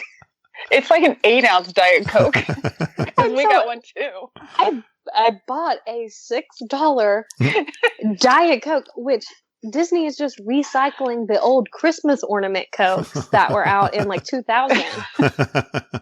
And I was like, they got me. They got me with the theming. They got. I was just like, yes, I would love to pay you 6 credits. No, what? That's so many. Thanks for contributing to our fund, the Star Wars fund. Well, they're in tough times now, so I'm glad you did that. Yes. I'm glad you got that. It was. That was my contribution, but that was her splurge. She meant to mention that under splurge. Yeah. My splurge was my $6. I just looked at Jordan's sister, and I was just like, what? Like the credit. I looked at my receipt because I was like, maybe a credit isn't 1-to-1 with a US dollar. it is. But we had that awesome dolphin encounter that I posted about. Oh, that's right. The what? In Epcot. We got to Epcot early because I thought Epcot had early magic hours. And so I was like, oh, perfect. If we get there at like 8:45, 9 o'clock, the crazy crowd will already be in. Well, we pull up to the front gate security, and there's lines at every one. I was like, oh.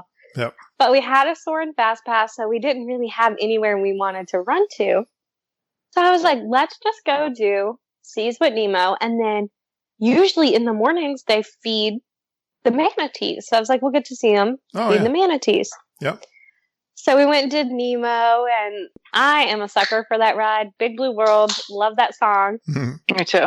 So, but I don't want to sit through the whole musical. So it's like where I can get a piece of it without having to sit through the whole Nemo musical. So we did the ride, and we were in the aquarium where they have the dolphins and they have the fish, and it's like a semicircle branched off of the upstairs. And I'm just riding my little scooter dangerously, trying not to injure any children. I get to an area and I realize it's roped off on the exit. So I go to turn the scooter around and go out the other way. And she like roped it behind me. And I'm like, I'm now trapped.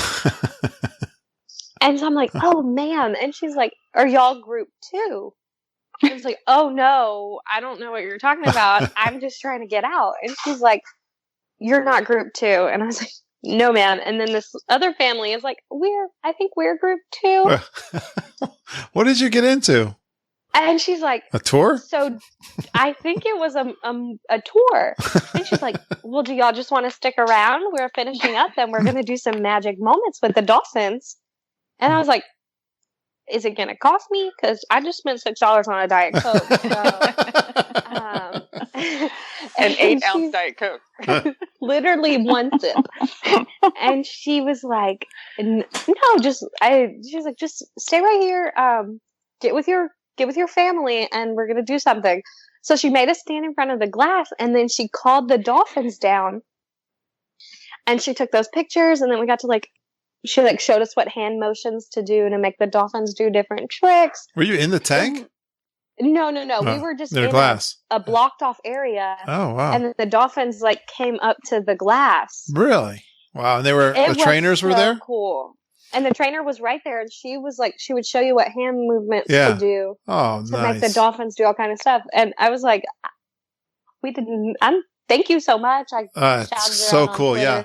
Gave her a cast compliment because I was like, she didn't have to do that. She could have easily just picked up that rope and be like, okay, bye. Yes. Yeah. Get out of here.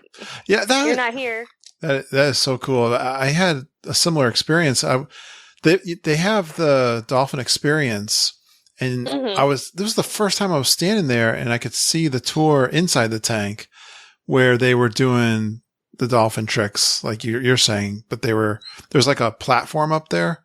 And you could see the guests that were part of the tour interacting with the dolphins and petting them and stuff. But I sat there, I was fascinated. So that's really cool that you got a close up from the dolphins. Yeah, I don't know. They're so smart. I don't know if this was a tour or if we just picked these random people beforehand. Right. Yeah, right. But we just stumbled upon it, and I was like, "Okay, Lisa." It's good to. And it was so funny. That's cool. Her name was Lisa, and I was talking about how I wanted her job because she was wearing what looked like the most comfortable costume. She had a fleece jacket and some just shorts. And I was like, that girl's got the gig. Yeah, right. Well, it's fun to see the divers feeding the fish and stuff too, or the manatees. Definitely catch that if you can in the aquarium. Good job, guys. So, Jen, anything? So we're kind of getting close to wrapping it up here. Anything on your list that you wrote down that you'd love to share with us that we haven't talked about yet? I've got we unexpectedly canceled. The forecast was kind of rainy, so we canceled a tea time we had at Lake Buena Vista and had a full Disney Springs day. We did Jack Lindsay's, we did The Void, and we went to the movies and saw Jumanji 2. Oh, wow. Which is hilarious, by the way. I didn't expect it to be as funny as it was. Oh, good. So that was kind of a fun. How was the movie theater? Coming off the plan. Yeah. How's the what? How's the movie theater? Very nice. Very nice. And they have ones that have full dining service, full bar. We weren't in one of the dining theaters, but they have ones that you can order and you sit at a table. And it's really cool. What'd you think of The Void? First time doing that?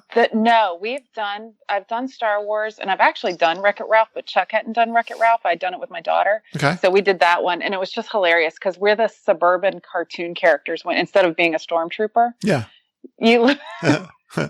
And he's like, I keep trying to grab your ass because he said, but I keep hitting your pack. He said, you just look so weird. It was so funny when you look at each other.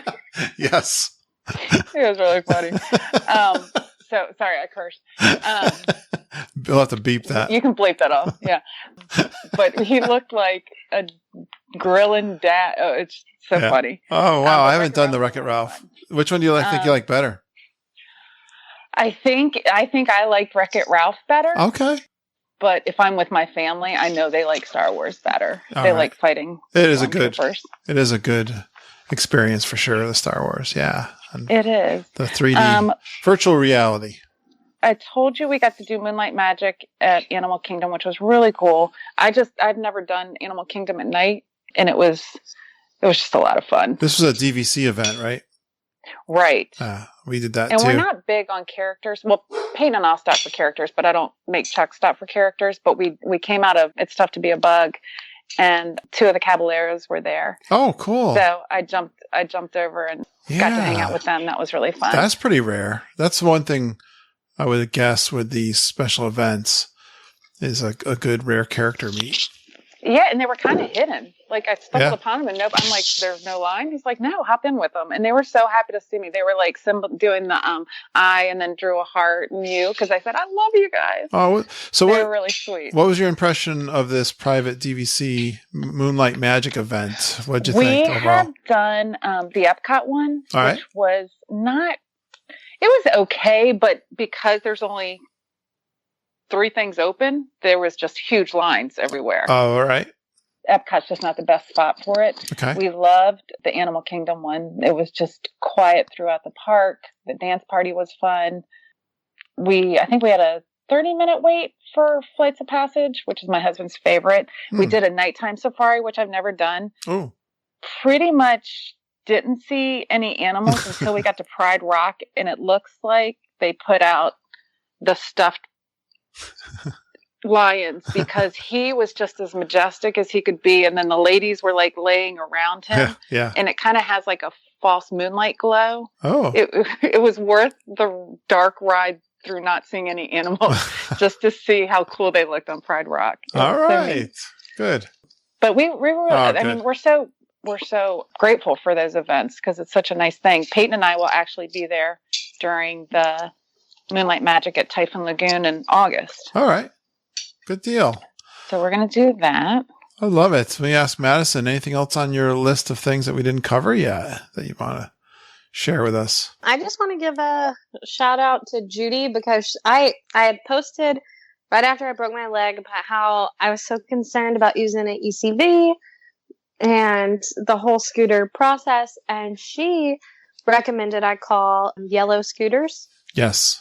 They were phenomenal. My scooter in Animal Kingdom on the first day, something was wrong with it. By the time I got it from the resort at 7, so they came and met me at 7 a.m. at the resort, and I got the scooter, and by the time I got to Animal Kingdom at like 8:45, it was saying it was dead, it was beeping, it would just stop, and I was freaking out. Right. So I called them. I just called the 1-800 number on the little keychain. And I was like, I'm so sorry. Is this normal? Whatever. And they were like, absolutely not. We can hear that beeping. We are coming bring you a new scooter right now. Wow. If you can just get to the security gate. Like, I didn't even have to go out to the parking lot. They met me at security. I literally drove out, got off my scooter, got on a new one. Oh, good. And the new one, the battery lasted all of that day. It lasted me all of Epcot Day, all of Magic Kingdom Day. What? 3 days? After Magic Kingdom, I forgot to plug it in that night. Yeah. And it still got me all through Hollywood Studios the next day. My gosh. No, I know that she changed scooter companies recently.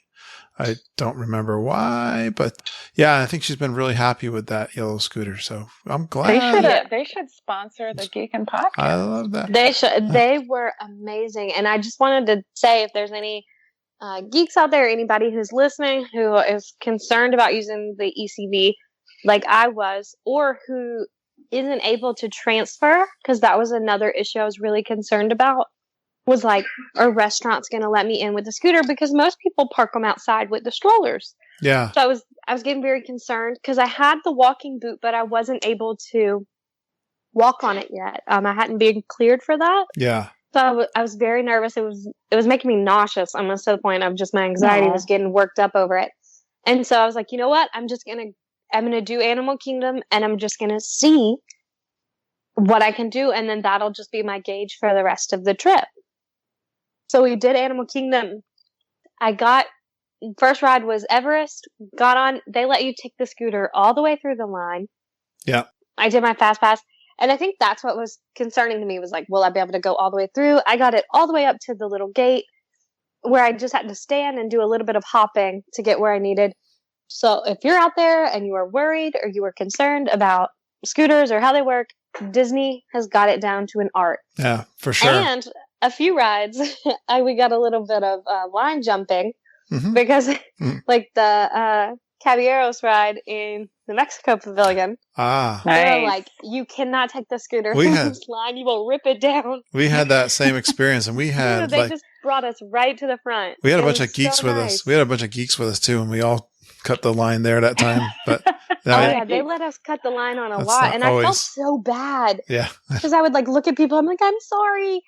And yeah, then but you I know, was, like, there's a trying lot of to get times. away. There's a lot of times when you're at a disadvantage too, so it kind of evens out. Oh, yeah, driving through Epcot, I can't imagine with those crowds. Yeah, It was, Definitely, and that was the makes up hardest for part it. for me. Was I am a full-on sprinter when I need to get somewhere at Disney World. Like I'm just like power walking, dodging kids, dodging.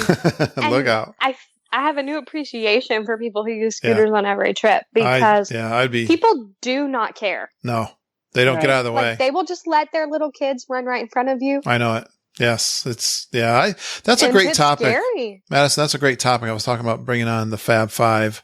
I think I'm going to do them individually, but when we have Judy on, we'll have her go into more of these details that you're sharing, because I think that's definitely And something. some of the challenges. Yeah, And it was just information I couldn't find online as far as like sure. Yeah. how the transfer process works. Well, what does it look like? Let's give a shout out. Let's give a shout out to all of our geeks who are so helpful. Jen even mentioned it Yes. on something that she, you know, whenever you post in our private Facebook group, I can pretty much guarantee you're going to get some great feedback. Somebody has the answer. Yes, and a lot of times many people will have a similar answer, and they're very thought out and well.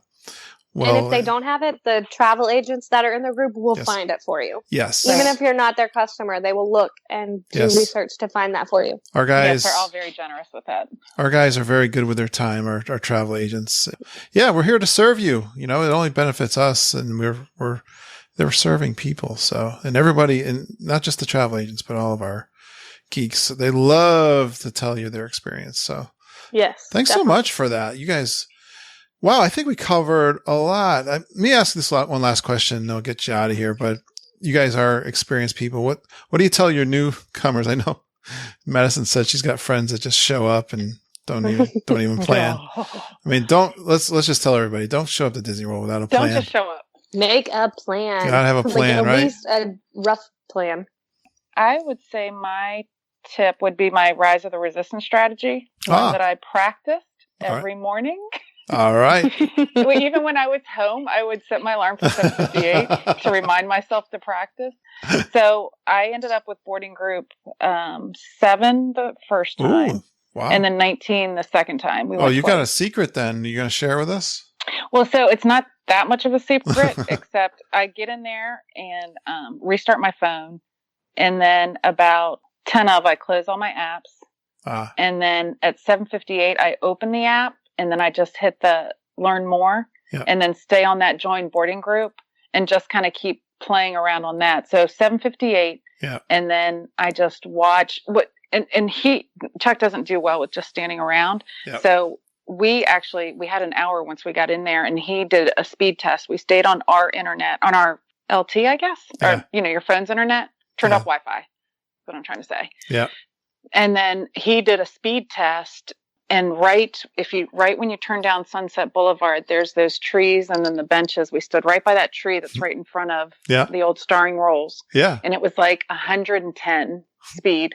Whereas if you went right back over to like the middle, because we were trying to stand in the sun, it was like 30 something. Oh, wow. Great. So we just stayed there both times. And I would have gotten better than 19 the second time, except it was so cold. My hands were not I hesitated before I hit join boarding group. That's a very scientific hack, but I love it. I'm a geek, and I love that. I was going to ask you whether you did Wi-Fi or you were on your broadband. So great job, Jen. How about you, Madison? You got a tip you want to share?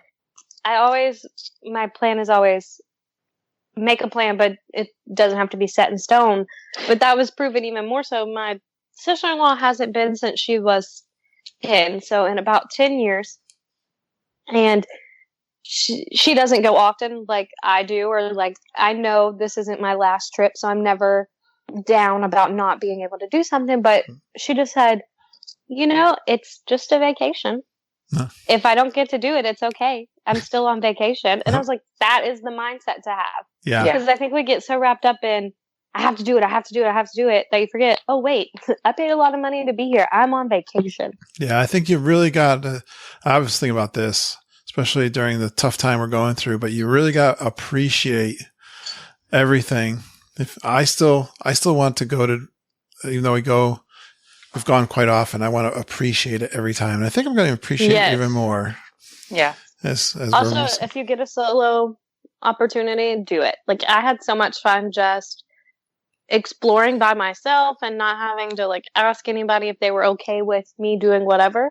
Yeah. So if you have the day, even just a half a day like I did, take it. Yeah, it's okay. You might feel weird at first, but it's like sitting in a restaurant by myself is so weird to me. But I was like, wait, it's Disney World. I don't care. Like, yep. I'm never going to see these people again. They don't care that I'm eating by myself. Right. So true. Even when we go with Mom and Judy and Ken, we'll split off. Mom and Judy may go and Ken and I go do something.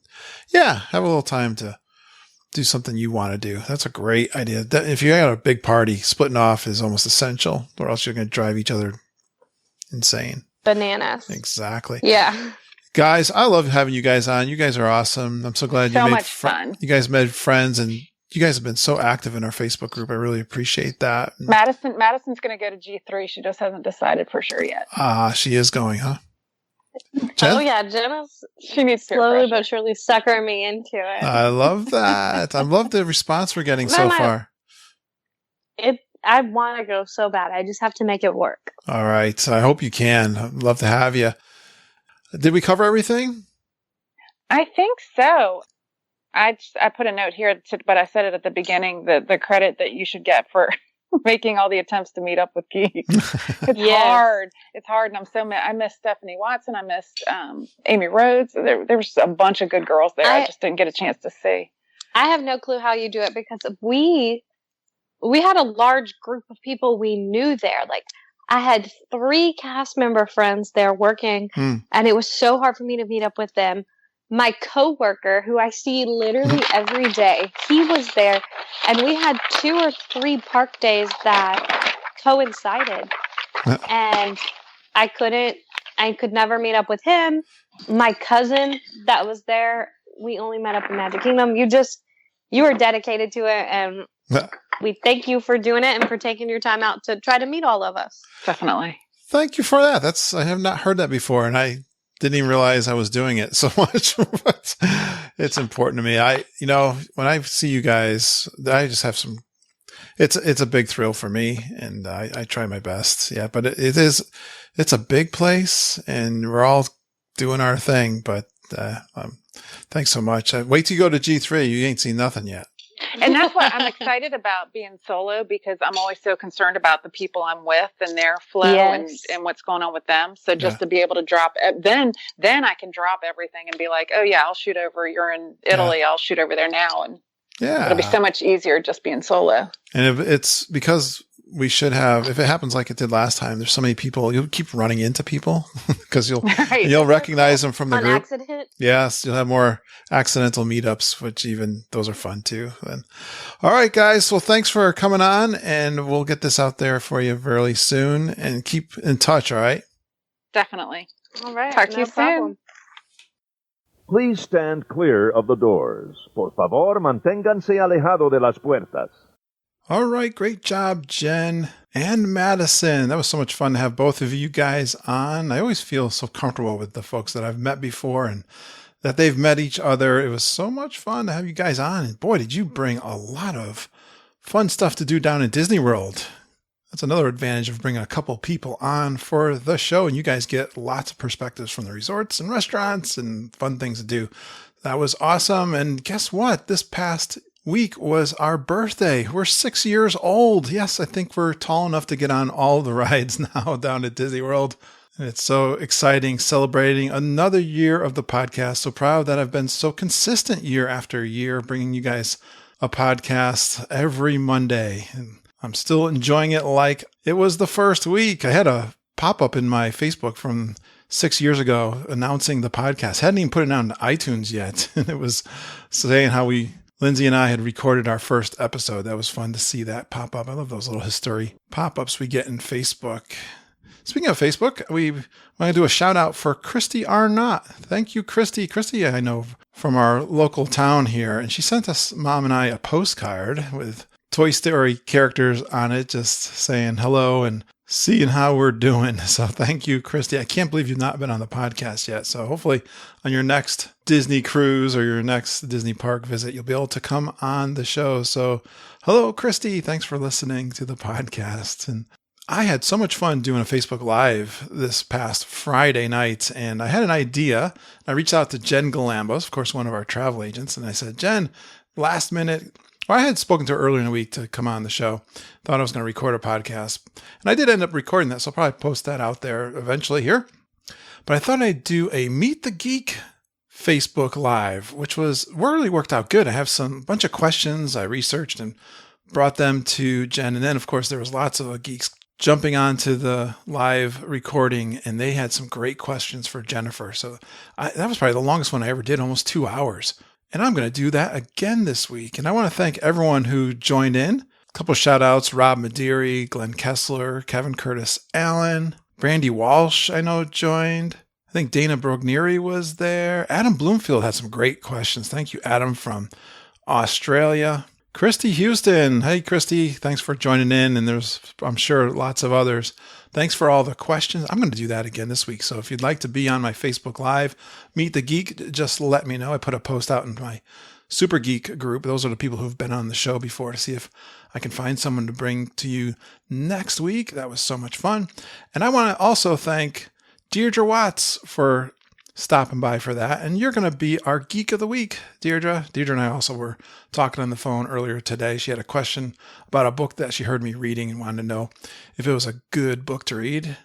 It's called Atomic Habits. So if I've recommended that book to several people. I love creating great habits. It's even better than doing goals. It's the actions that you take that get the things done that you're trying to do, not just the goal. The goal is great to set, but you got to have those actions and the habits that you create. So great book for doing that. And Deirdre was interesting. We both were saying how we're reading a lot more during this virus time and staying home a lot. So I'm sending you out a Starbucks gift card, and I've got some new thank you cards I bought with some Mickey stickers, and I got my Starbucks cards. I'm sending them out. Yeah, I went out there during the stay-at-home time to pick up that stuff a couple days ago. So that's coming out to you, Deirdre. Thanks for being I know it was a little bit because it's a little sad that she had to cancel her trip that was scheduled for April. She was talking with Mama about that. So I hope this brings a little smile to you, Deirdre. And we'll see you at the G3, the Grand Geeking Gathering. That is still on for February 2021. It's the Geekin' Family Reunion at Disney World, again, February 2021. We are planning that. I'm going to get together on a Zoom call with some of the people that are interested in planning. But here's some of the events that I'm thinking about, really copying a lot of what went well from the last G3 back in October. Like, I'm getting down there Thursday, February 18th. I hope we have something going on that night. We've got to just pick the spot. Last time it was at the top of Bay Lake Tower. That might be the same. We're going to do Friday night something, and then the Kessler Run Game, Saturday, February 20th. Someone asked, what is the Kessler Run Game? Well, if you want to know what that is, go to my website. You'll find a link there in the menu for the Kessler Run. There's a page there that will tell you all about that and how we play the game. It's basically a contest to get as many fast passes as you can while we're at Magic Kingdom on Saturday, February 20th. So we'll have prizes for that. So come join us there. During that entire weekend for Saturday and Sunday, we're going to have the Bingo Scavenger Hunt game that Selena and Jackie, our sisters, put together. We'll have the bingo cards, and you can just find those things in the scavenger hunt and mark it down. You get a bingo. Try to fill out the whole card. You get a prize. And that will be handed out on Sunday, February 21st. We'll have the big picture day and the gathering, the Geek and Family Reunion picture at Epcot. It was all those things worked out so great last time. I'm just going to repeat those. And we're going to have some other things that we're going to do during that weekend and then also during the week after. So come join us for the Grand Geek and Gathering, the G3, the Geek and Family Reunion. We'll spend some time at the Mexican Pavilion, going around World Showcase, some frozen lime margaritas for me, and nachos probably. I don't have time to eat because I'm talking to so many people. But come on and join us. It's going to be a lot of fun. And you can also go do the Run Disney event. The Princess Half Marathon is going on that exact same weekend. We've got over 70 people signed up. We have a private Facebook group for planning that event. It's the Geek and Family Reunion G3, February 2021. So it's private, so if you want to get in that, just contact me. And like Kevin said, go out to your travel agents, Mama, Judy, EJ, and Jennifer. Book your room for the Grand Geekin' Gathering. Thanks again, Kevin, for the intro. He sent me one intro, and it wasn't quite finished. It was half-baked. Then he finished it up, or he sent me another one, and it was great. I love when Kevin sends me in intros. And that was one promoting the travel agents and also the Grand Geek and Gathering, which he is a major reason why we're doing it, because he's coming back for round 2, his second trip in such a long time to Disney World. And we're going to love seeing Kevin and so many of the gang down there again. I was talking with Jen and Madison. If you get these personalities of the people we come on, just think of how much fun it would be to see them in person and run around the parks with all of us. It's so much fun. Well, thanks for that intro, Kevin. And also, you guys can do intros too. All you got to do is email it to me at kurt.stone@geekinonwdw.com. And it's fun. And I'll give you a little suggestion. I know sometimes it's hard to get your creative juices going, but if you just tell us your name, where you're from, and that you have some fun Disney World facts about yourself, let us get to know you a little bit, and that you go geeking on Walt Disney World with Curtis and the whole Geekin' family. Again, kurt.stone@geekinonwdw.com. Go out to the website and sign up for our email list. Whenever we see a promotion, we'll send that on to you. And there's some free giveaways that I do there. There's a PDF. If you got some beginner friends that want to learn how to go to Disney World, I got a great PDF there. And there's a couple other free giveaways, like a packing list that you can use when you're packing to go on your trip. So check that out and be on our email list. And whenever we have some cool stuff going on, we'll have your email. We can send that out to you.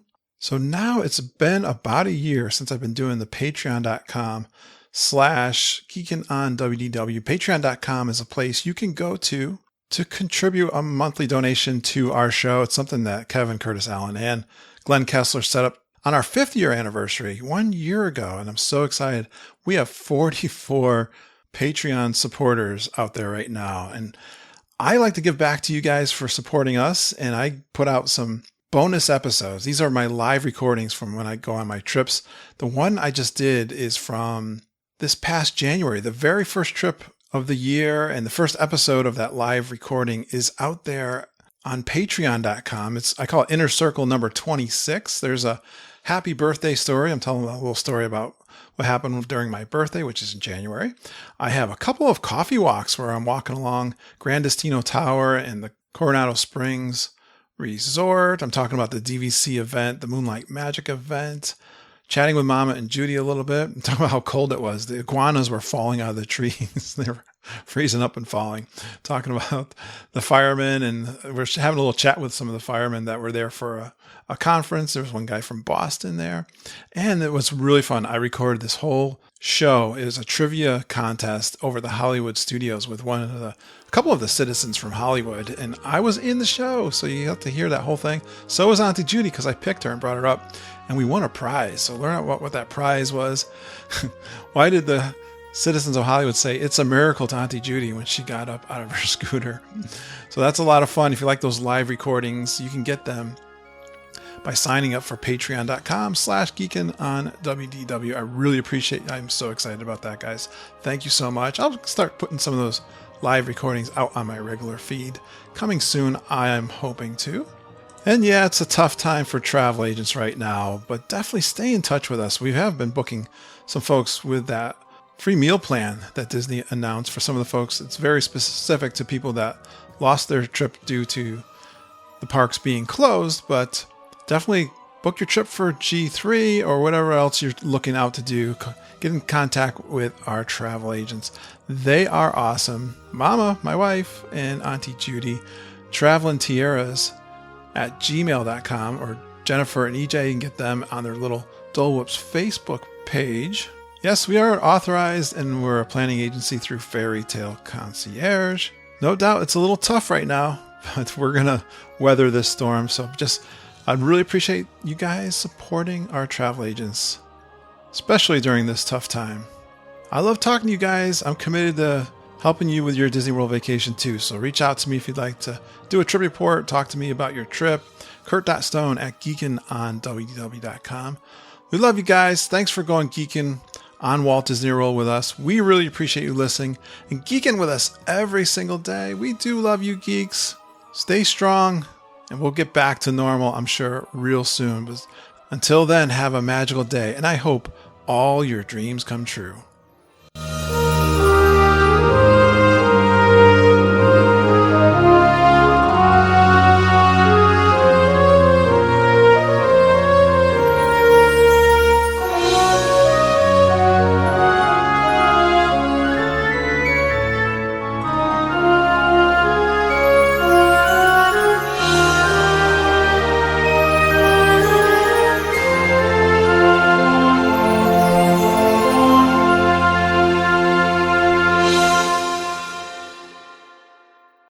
Button so I don't do this whole thing without recording it. Oh, please. You have to do it twice. Then we just get to do it again. Thanks for contacting me, guys, and doing this. This is great. Thank you for having us again. Absolutely. Yes. You know, I don't have a big backlog. I'm going to start reaching out to people. I had a few people that said they wanted to, and then they backed down, and so we're going to see. I just posted in our Facebook group. I saw Michelle Young from Disney Dream Girls post on her group if she should take a break from podcasting during this crisis, and everyone has been pretty positive. It's like I quickly hopped on to see the responses to that. Yeah. Before we hopped on here. I think you got your answer. Yeah, I saw her answers, so I was pretty sure what the answer was going to be, but I had this thought went through my head. It's like, I don't want to dwell on it, but I don't want to not mention it. It's really an awkward spot to be in. But it's hard not to dwell on it with all the coverage and the news you hear and with dealing with work. So it's just a nice distraction to have. Yeah, I say, that's what, Oh, yeah. I deleted my Facebook app temporarily because half of my feed was preparing to bunker for 6 months, and then the other half of my feed was like, it's not really happening. I'm like, I'm sorry, what? You think the CDC is just like, let's make up a fake disease? It's funny. I don't have time for any other social media but my Facebook group. That's good. Stay in that bubble, Kurt. Yeah, it's funny. I hear you not go to your regular people. They're dumb. Stay away. I don't have regular people. It's horrible. I don't have regular people. I just have my geeks. Good. That's all you need. It's honestly, think about it. I try to be active.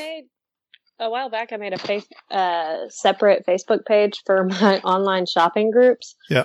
And I'm probably going to request the geeking group on that page, so I don't have to see regular people on Facebook. I can just see the content want. The content, just shopping and Disney. There you go. That's all I need. I never even looked at that news feed. Every once in a while, I take a look, and there's something there from it's usually my geeks saying something other than Disney, so I'm interested, but other than I highly recommend staying away from the regular stuff. Yeah, I see people. I saw cousin Heather dropped out of Facebook. Yes, I saw that. So her mentioned that. So she's self-employed as well, so that's tough. Yes, I know. I feel for everybody who's being impacted. But all right, well, we're going to talk Disney World. You guys ready? Let's talk Disney World. So Jen, you sent me your 3 facts, and Madison, I've got yours. I got a question for you. How do I address you, Madison, that you're married? It is Madison Pickle now. I went to the Social Security office, so it is officially Madison Pickle. And Pickle is so much more fun. That's Pickle. People pronounce it right, but they never think they think I'm like joking, or they're like, how do you spell that? Yeah. Like the food. What do you mean? How do you spell Like it? the dill pickle. That's all right, Madison. I get people ask me how to spell stone. So Like the rock. yeah, exactly. That's what I Stone A. like. They probably didn't hear me, or I don't know. People don't listen. Yes. I don't know. They always get bachelor the first time. That's Your name is so it's easy. like it's just pronounced as you read it, which is exactly how stone is. So I don't understand why people have a problem with that. I'm surprised how well I do with people's names overall. I mean, I'm not good with phonetics. I'm not either, and I don't know. My Okay. problem is I can pronounce Boudreaux or Jaguar or any Cajun name that is not spelled the way it's pronounced. But you give me a regular name, Yes. I'm like, oh no. Throws you. No. Throws you. I don't know what that means. Hey, the one question you may have not heard before that I got recently from a listener, which I really like, is I'll stick this in after the food Okay. question. You can think about it while someone else is talking, but it's what's something that you splurged on during this trip? It's always easy for me to come up with. Food. Yeah. That's the same category. Well, get more detailed, like something that you wouldn't normally do at home, or Okay. something that was big. There's a lot of big food items. Yeah, I said the same thing. It was when Lindsay and I had our recent recording. It's like, I don't eat buffets every day. But down at Disney World, it's a priority. Absolutely. So, Madison, I have and then I'll talk about your 3 facts with you each. We'll go into a little detail of those. Then we'll get into the resorts and go back and forth between the two of you. Sound good? Sounds great. Awesome. Again, thanks a lot. You guys are awesome. Thank you. Good job, guys. That was fun. That was real fun. You guys are awesome. We always go over that time limit. Yeah, we don't really have one, but I mean, Whatever it is, we'll be over it. Whatever the standard is, we well, it's only fair because there's 2 of you. It's a little different when you're the only one. You're right.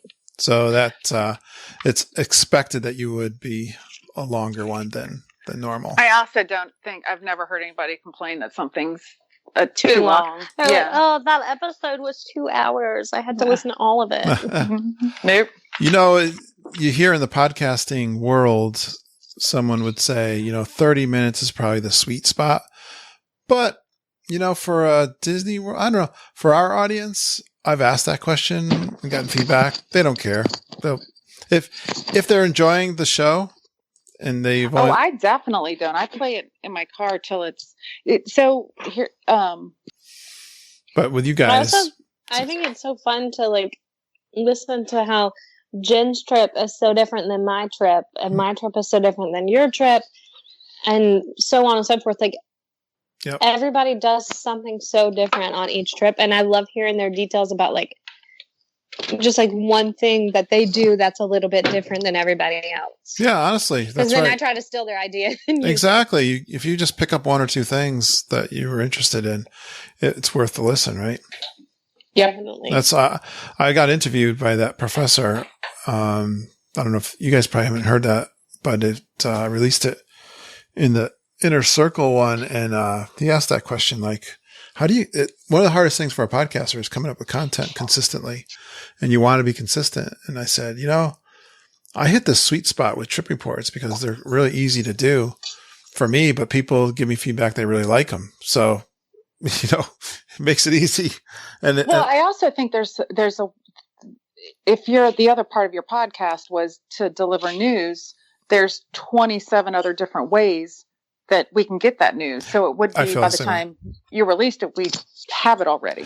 I feel, there's so much news in the Disney World sphere. I don't need to tell you it. Right. I feel the same way, especially with the Facebook page being instantaneous and the podcast being weekly. I feel like I almost hate when Disney really D23. I love D23 as an event.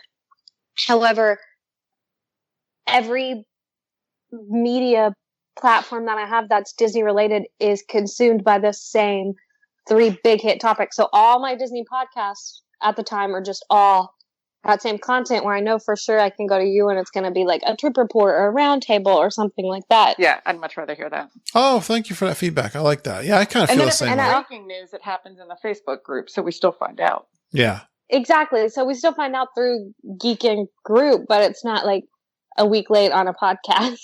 Taking up precious airtime. Unless I had and precious phone storage. Unless I had something interesting to add to it, but I mean. Yeah, no, definitely. Like, I love hearing people's opinions, but when it's like the breaking news and everybody does a breaking news podcast, my whole little podcast feed is just like the same subject line. Right. Well, and I do it too. It fits my desire to build community too. And so having people come on is how I build community also. So yeah, it fits all my desires. Checks all your boxes. Checks all my boxes for sure. And I mean, I'm telling you, I'm not kidding when I say it's so exciting to see you two guys, make an attempt to see each other. When I had someone else, so you two, I mean, I had met you two and you guys met each other. There was someone else. There was 3 people. Marissa Susan. Mars.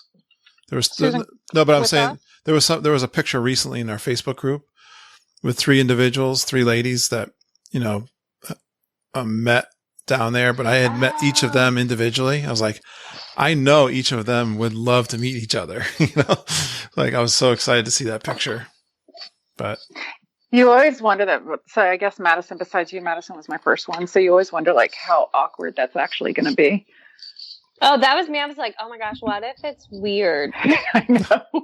What if her husband thinks this is super weird?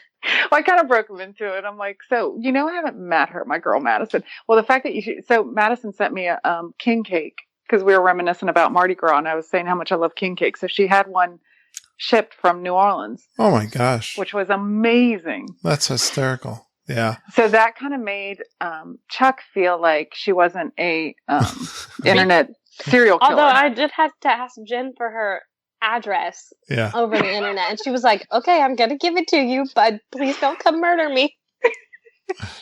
So I'm either getting something really cool or I lost Where'd her. she go? Oh, she said, I think she's muted. Turn your mute off, Madison. Oh, I was muted. I didn't want y'all to hear all the background noise in my house.